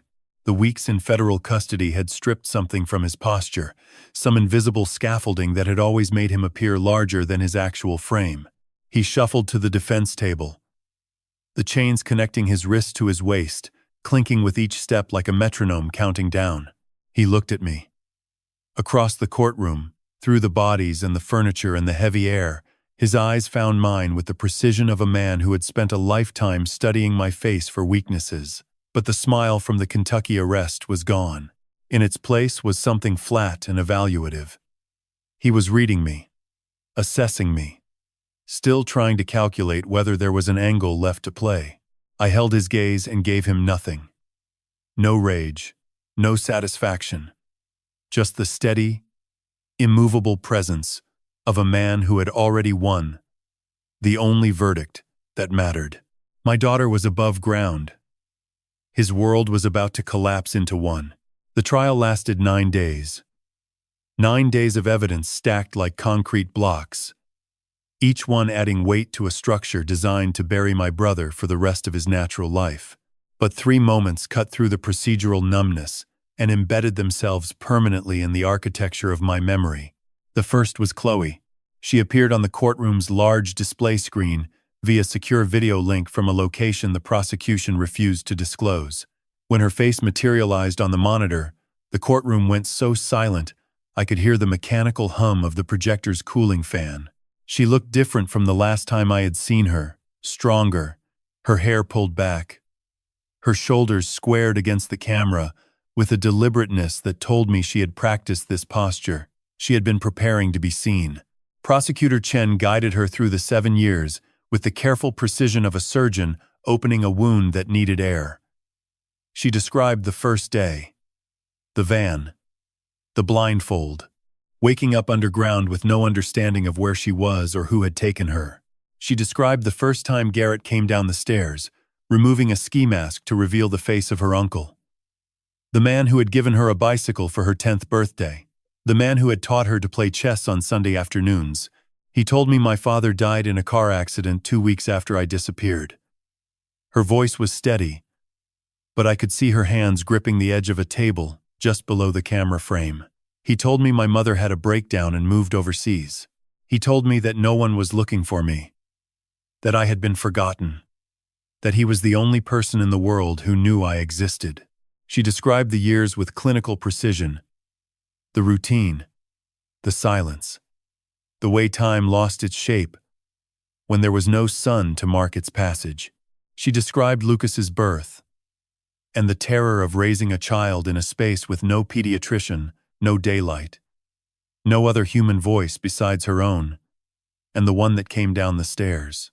He wasn't violent, she said, and the courtroom shifted uncomfortably. He never hit me. He never raised his voice. And that was worse, because violence would have given me something to fight against.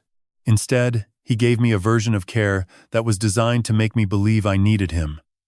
He made captivity feel like shelter. And that is the hardest prison to escape, because the walls are inside your own mind. The jury didn't move. 12 faces locked in the particular stillness of people absorbing something that would take years to fully process. I watched 2 jurors wipe their eyes without looking away from the screen. When Chloe finished, she looked directly into the camera and said, "I am not asking for your pity. I am asking for your verdict." The second moment was Rachel Pruitt. She walked into the courtroom with the rigid posture of a woman who had spent 18 years waiting for this exact stage. She was 42 now, sharp-featured. Her dark hair shot through with gray that she hadn't bothered to conceal. She took the stand and described her 26 months in the Stewart County basement with a voice that never wavered, never broke, never asked for permission to be angry. "I escaped through a ventilation shaft he installed incorrectly," she said, her eyes finding Garrett at the defense table. "I walked 6 miles through the woods in bare feet and told the first officer I found exactly what had happened to me. He wrote it on a piece of paper and put it in a drawer." She paused. Jenna Whitfield was alive when that report was filed. If anyone had listened to me, she might still be. The prosecution rested on day 7. The defense offered nothing. No witnesses. No alternative narrative. No attempt at mitigation. Garrett's public defender, a man whose resignation was visible in the slope of his shoulders, simply stated that his client wished to exercise his right to allocution. The third moment. The one that will live in my chest until I stop breathing. Garrett stood. The chains clinked as he adjusted his posture, straightening his spine, lifting his chin. And for a brief, disorienting second, I saw the man I thought I knew. The confident, composed younger brother who could command a room simply by standing in it. "I'm not going to apologize," he began, his voice carrying the same steady authority he had used in boardrooms and at search committee meetings. because an apology would require me to believe that what I did was wrong. And I don't. He turned his body slightly, directing his words not at the judge or the jury, but at me. Nathan always had everything. The company, the family, the respect. I lived my entire life in the shadow of a man who never once looked down to see if anyone was standing there. He paused. And in that pause I saw the architecture of his delusion, the load-bearing walls of a grievance he had spent 60 years constructing. "I didn't take Chloe to hurt you," he said. His eyes locked on mine. "I took her because she was the most valuable thing you had. And for 7 years, she was mine. The one thing Nathan Mercer couldn't buy back." The courtroom erupted. Judge Whitmore gavelled for silence. Harold Whitfield was on his feet, his wife pulling him back down. I sat motionless, absorbing the blow the way a building absorbs an earthquake, flexing rather than breaking because the foundation holds even when everything above it shakes. The jury deliberated for 4 hours and 11 minutes. When they returned, the foreperson stood with a sheet of paper that contained the compressed judgment of 12 strangers who had spent 9 days staring into the void my brother had excavated beneath the surface of normalcy. Guilty. On all 47 counts, Judge Whitmore sentenced him without delay. Life without the possibility of parole. 4 consecutive life sentences. 1 for Laura, 1 for Jenna, 1 for Chloe, 1 for Rachel. Each sentence a concrete block stacked upon the one before it, building a wall between Garrett Mercer and the world he had spent 25 years tunneling beneath. They led him out through the side door. As he crossed the threshold, he turned one final time and found my face in the gallery. I stood up, not in rage, not in triumph. I stood up so he could see me clearly. So the last image he carried into his cage was the face of the brother he had tried to destroy and failed. "You didn't take her because you loved her," I said, my voice cutting through the murmur of the courtroom. "You took her because you hated me, and you lost both." The door closed behind him. The sound was final and absolute, the sound of a structure being sealed. I sat back down, feeling Harold Whitfield's hand grip my shoulder from behind, and let out a breath that had been trapped in my lungs since the night my phone rang at 2:14 in the morning. Freedom isn't a single moment. It's 1,000 small decisions to stop flinching at things that can no longer hurt you. I bought the house in Bellevue 3 weeks after the verdict. It was a deliberate choice. A property on the western edge of Nashville that had no connection to the Brentwood home where Chloe grew up or the Dixon County farmhouse where she had been buried. New geography, new walls, new air. The realtor walked me through 3 options, but I chose this one because of the windows. Every room had at least 2, and the living room had a wall of glass that faced west, flooding the space with afternoon light until sunset turned the hardwood floors to gold. I spent the first week preparing it the way I used to prepare a construction site, with attention to every detail that might create friction or discomfort. I removed all interior locks from bedroom and bathroom doors. I installed dimmer switches on every light fixture so Chloe could control the brightness without being assaulted by sudden illumination. I kept the layout open and the furniture minimal, ensuring clear sightlines from every room so she would never feel cornered or trapped. The trauma specialist, Dr. Amara Osei, had given me a list of environmental modifications that read like a building code for damaged souls. No sudden loud noises. No closed spaces without visible exits. Temperature control accessible to the patient at all times. The specifications reminded me of the accessibility standards I used to build into hospitals, except these accommodations weren't for physical limitations. They were for a mind that had been architecturally altered by 7 years of captivity. Chloe and Lucas moved in on a Saturday afternoon in April. She stood in the doorway for 3 full minutes before crossing the threshold, her eyes scanning the space the way a soldier scans a room for threats. Lucas clung to her hip, his face pressed into her neck, his small body rigid with the tension of encountering yet another new environment. In 4 years of life, he had only known 2 spaces, the basement and the hospital. This was his third world, and it terrified him. "It's yours," I said from inside the living room, keeping my distance. All of it. Every door opens from the inside. Every window opens. You can leave whenever you want. She stepped in. One foot, then the other, testing the hardwood as if it might give way beneath her. She walked to the nearest window and pressed her palm flat against the glass, feeling the warmth of the April sun against her skin. She stayed like that for a long time. Her eyes closed. Her fingers spread wide as if trying to absorb the light through her pores. The first week was the hardest. Chloe didn't leave her bedroom for the first 3 days. I heard her moving inside. The soft pad of bare feet on the carpet. But she didn't open the door except to take the meals I left on a tray outside. Dr. Osei assured me this was normal. Regression. The nervous system retreating to what it knew. A small, enclosed space, before gradually testing the boundaries of something larger. Lucas was different. Children are more elastic than adults, Osei explained. His neural pathways hadn't yet calcified around the trauma in the way Chloe's had. He was curious. On the second day, I found him standing at the living room window, his nose pressed against the glass, watching a squirrel run across the backyard fence. He turned to me with an expression of pure bewilderment. "What is that?" he asked, pointing at the squirrel. I crouched beside him, the wood floor cool beneath my knees. "That's a squirrel, Lucas. He lives in the tree out there." "He lives outside?" The concept was alien to him. Things living outside, by choice, without walls or ceilings or locks. He pressed closer to the glass, his breath fogging a small circle on the surface. "Isn't he scared?" The question fractured something inside my chest. Isn't he scared?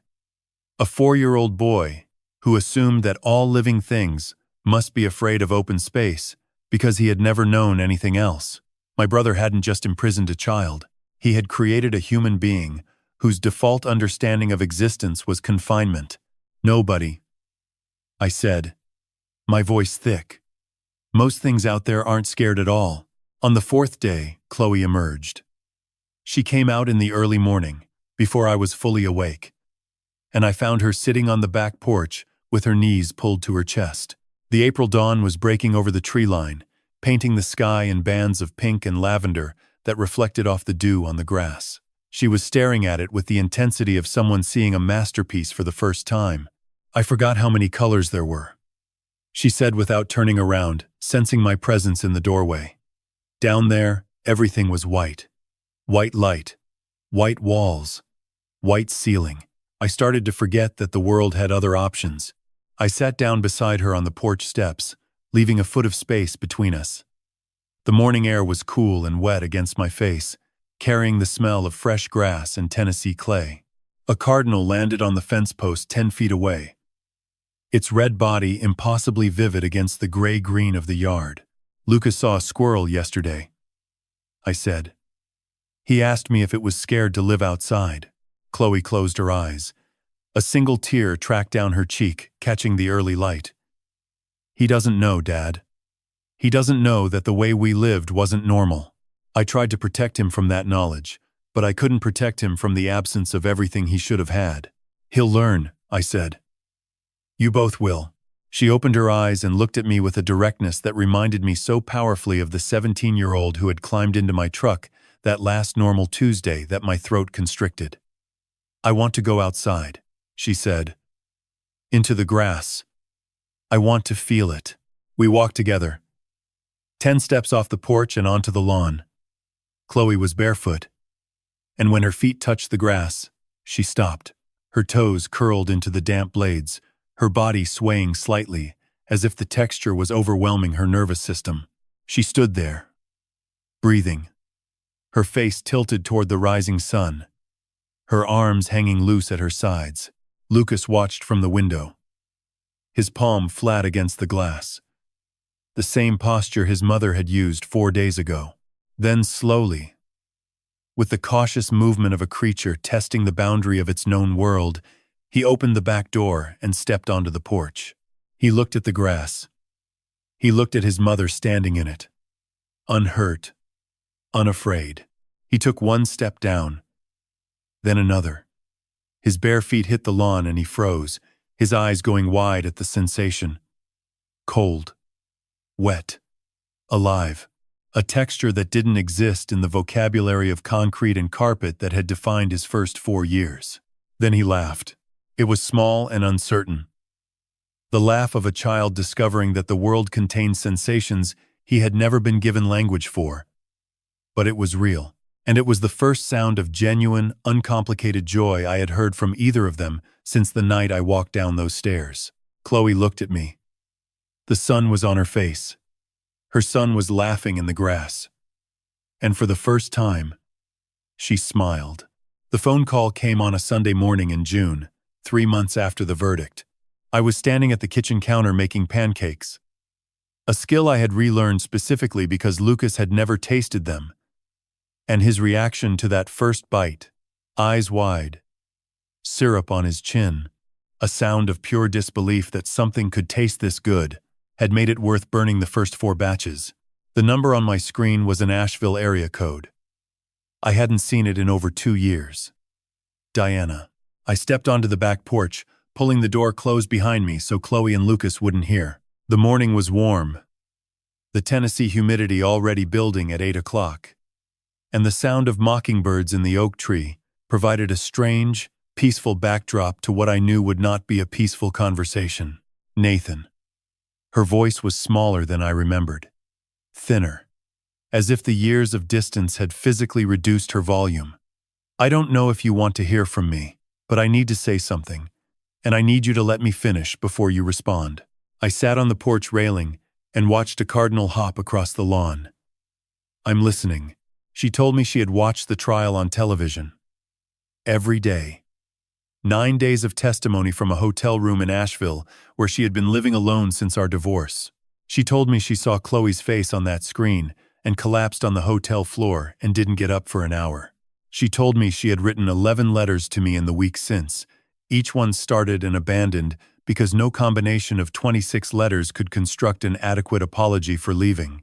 I told you she was gone, Diana said, her voice breaking like thin ice over deep water. I told you to stop looking. I filed for divorce because I thought your refusal to let go was destroying us both. And the entire time, she was alive. She was alive, and I had already buried her in my mind. I closed my eyes. The warmth of the porch railing seeped through my jeans. I thought about the version of Diana who had signed those divorce papers with hands that shook and eyes that had stopped seeing anything beyond the immediate geometry of her grief. She hadn't been wrong to protect herself. She had been wrong about the facts, but not about her own limits. There is a difference between cowardice and survival, and I had spent enough time in the last 7 years learning that distinction. Do you want to see her? I asked. The sound that came through the phone was not a word. It was something older than language.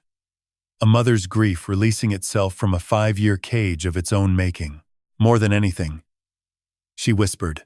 I told her I would ask Chloe. It had to be her choice. Everything had to be her choice now, because 7 years of having no choices had earned her the absolute right to control every door that opened in her life. That evening, I sat with Chloe on the back porch while Lucas chased fireflies across the yard, his small hands cupping the air with the wonder of a scientist discovering a new element. She listened to me explain Diana's call without interrupting, her face unreadable in the fading light. She left, Chloe said, her voice flat. She left you, which means she left the search, which means she left me. She was broken, Chloe. We all broke differently. She was quiet for a long time, watching Lucas stumble through the twilight.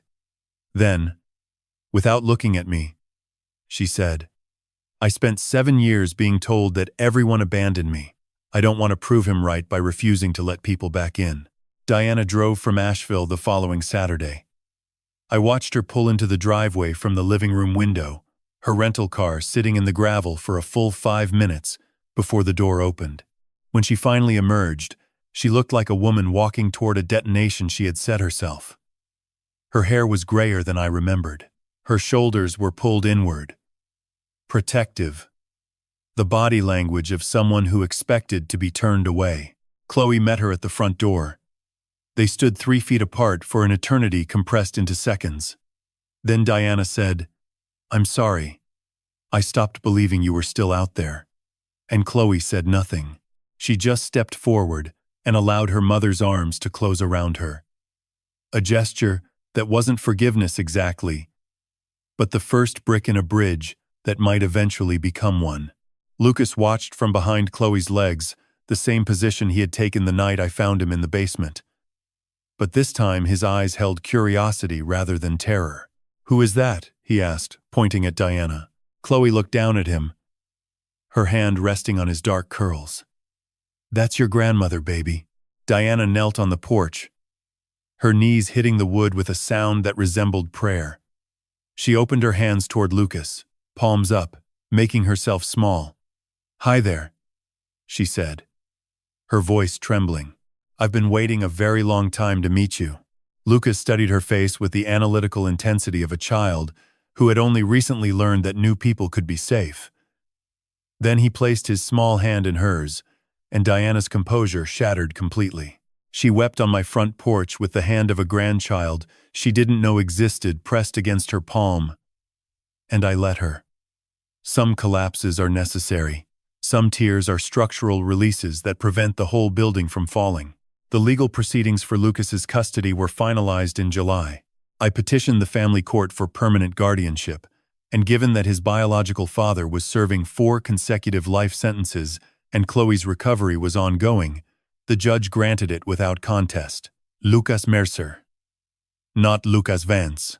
Not any name connected to the man who had created him through an act the court documents described with clinical precision that made my skin crawl. Lucas Mercer. My grandson. My responsibility. My second chance at building something unbreakable. I established the Mercer Foundation that same month, funded with the remaining assets I could liquidate. And, with Maggie Boone's forensic assistance, a substantial settlement recovered from the seized properties and shell companies Garrett had built with my stolen money. The Foundation's mission was specific: long-term support for families of missing persons and comprehensive reintegration services for captivity survivors.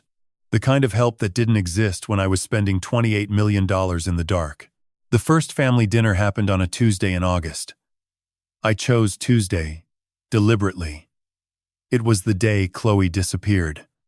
I wanted to reclaim it. I wanted to fill it with something that tasted like normal rather than ash. 4 chairs around the kitchen table.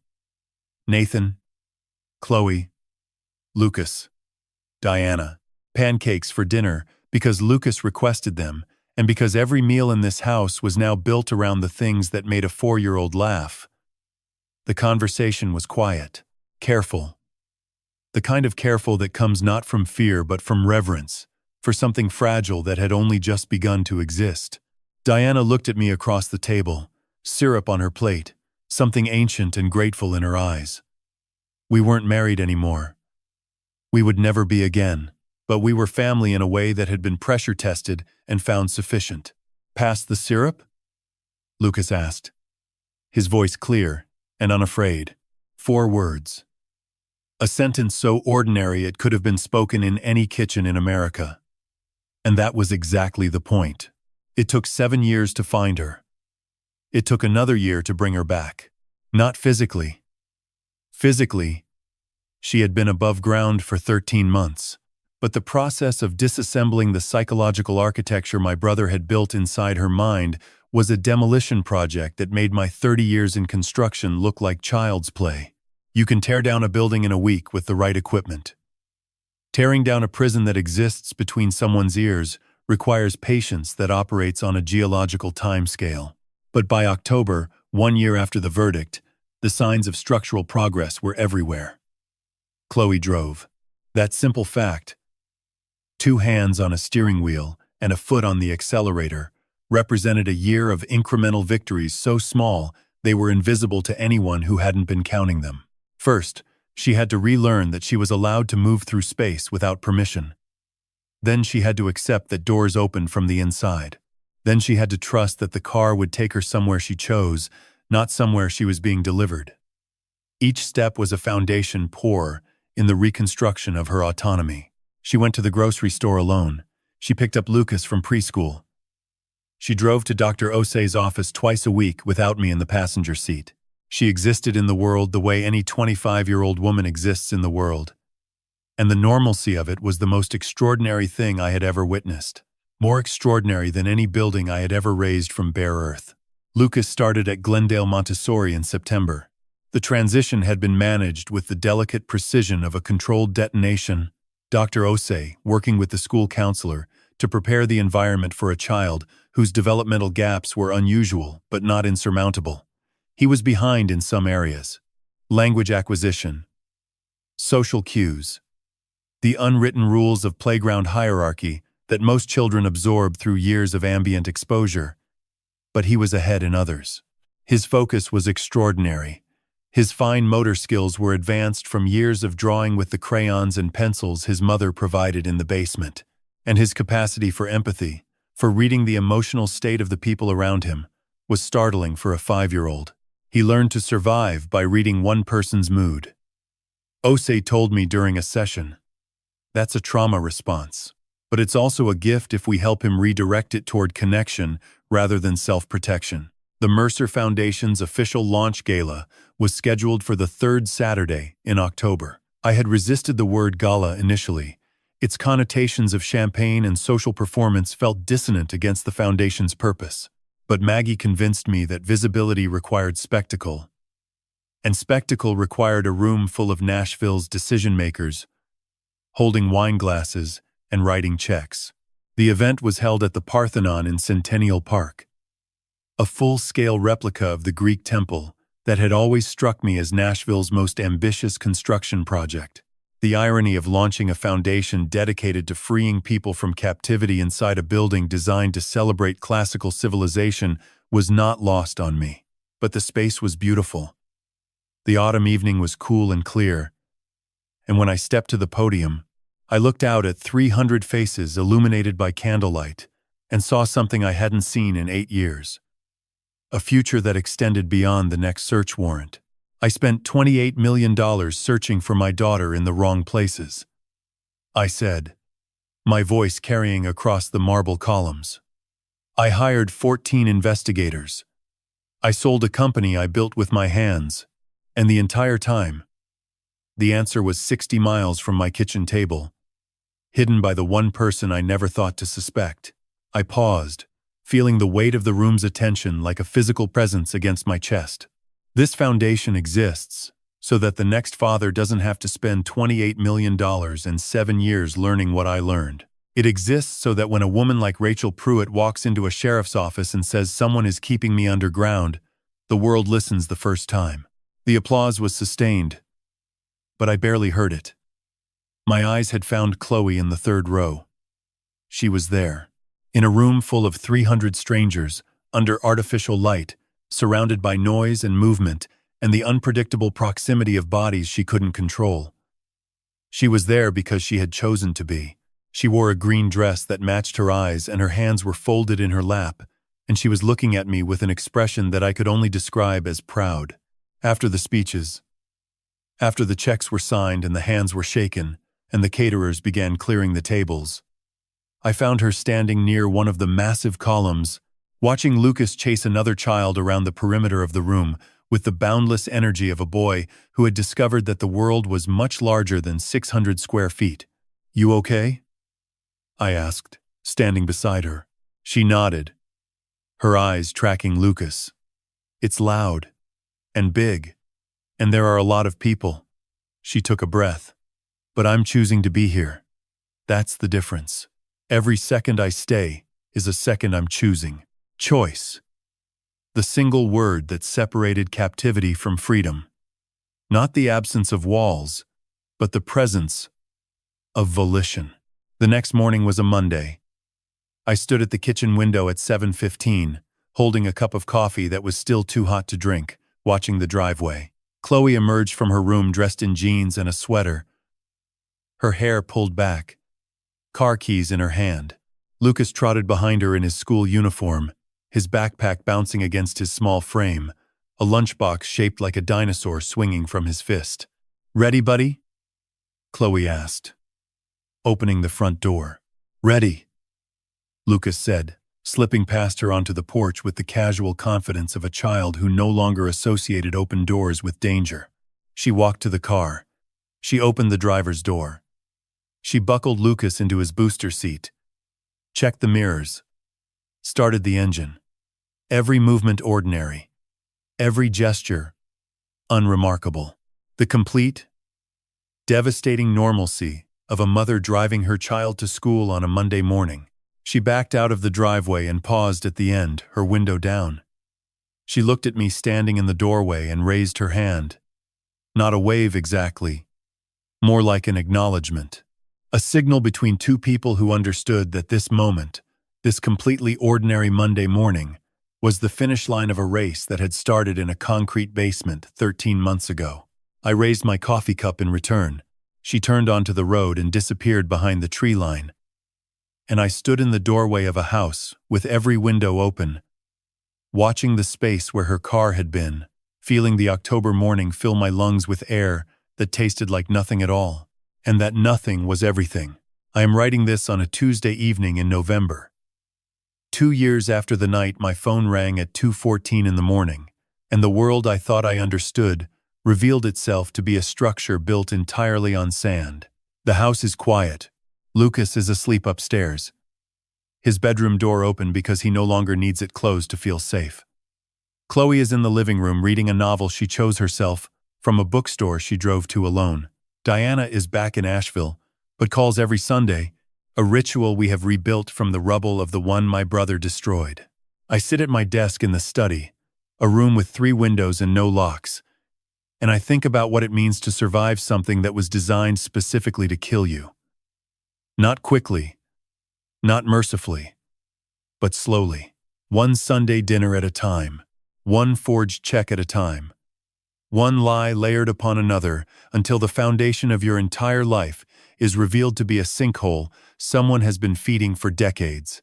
The Mercer Foundation celebrated its first full year of operation last month. In 12 months, we have provided comprehensive investigative support to 19 families with missing persons cases across Tennessee, Alabama, and Kentucky. 3 of those cases resulted in reunification.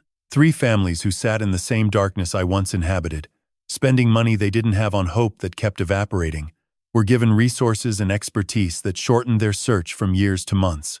One of them, a mother in Chattanooga whose teenage son had been taken by a non-custodial parent across state lines, told me that without the Foundation's forensic accounting team, she would have run out of money by Christmas.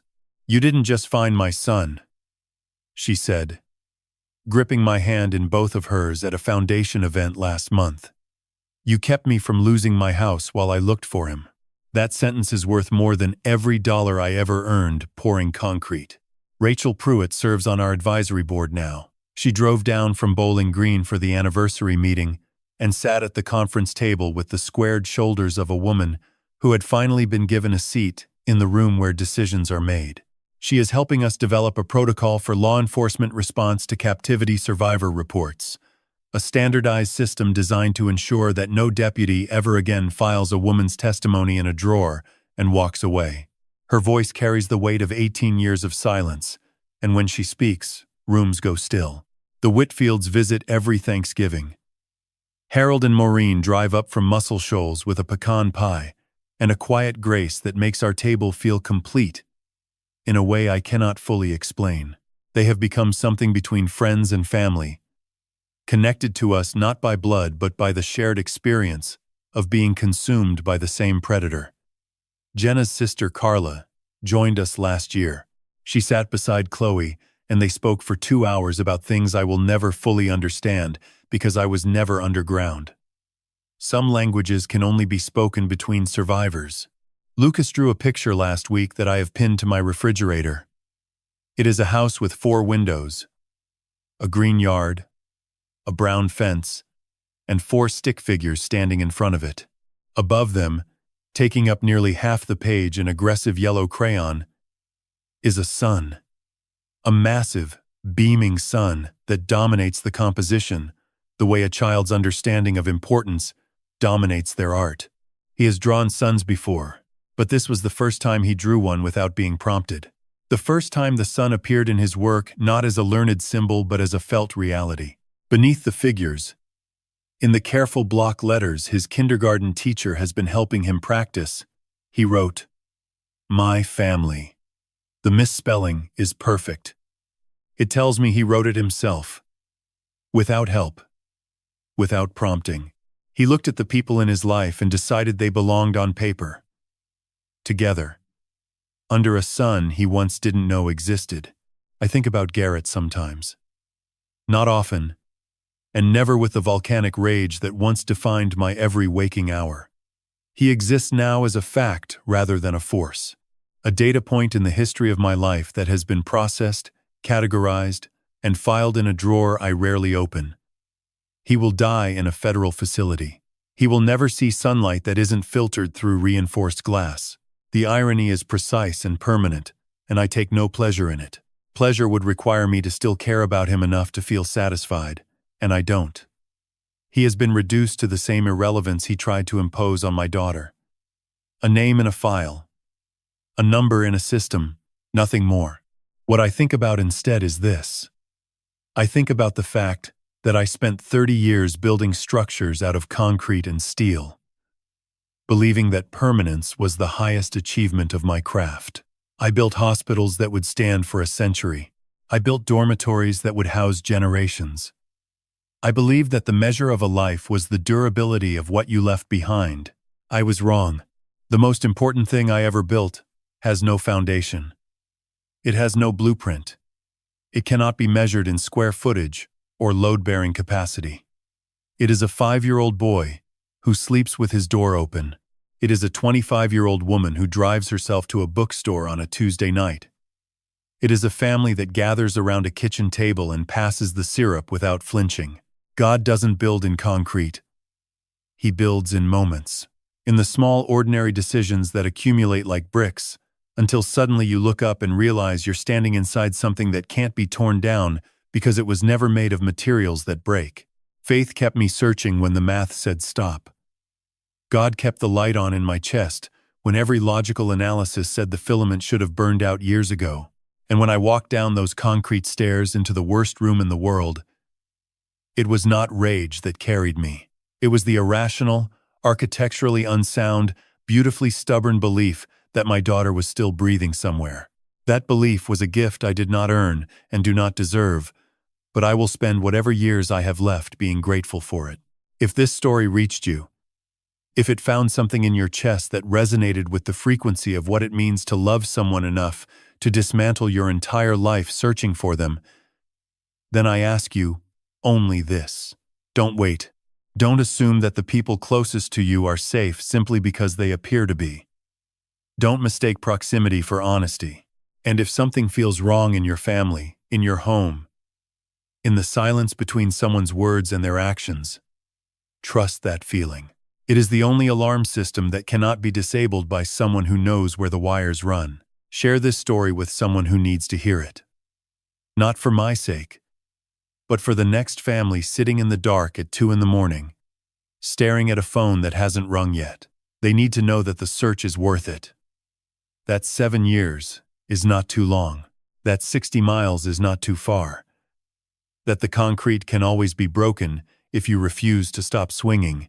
I looked at the open door of my study and listened to the sound of Lucas laughing somewhere in the yard, his voice carrying through the November air like evidence that the world still produces joy even after it has shown you its worst engineering. I thought about the volleyball schedule still pinned to my old refrigerator in the Brentwood house I sold last spring. I thought about the first step down those concrete stairs. I thought about the first step Chloe took onto the grass, and I realized that for 7 years I had been building walls to contain my grief. The only thing I ever needed to build was a door wide enough for her to walk back through.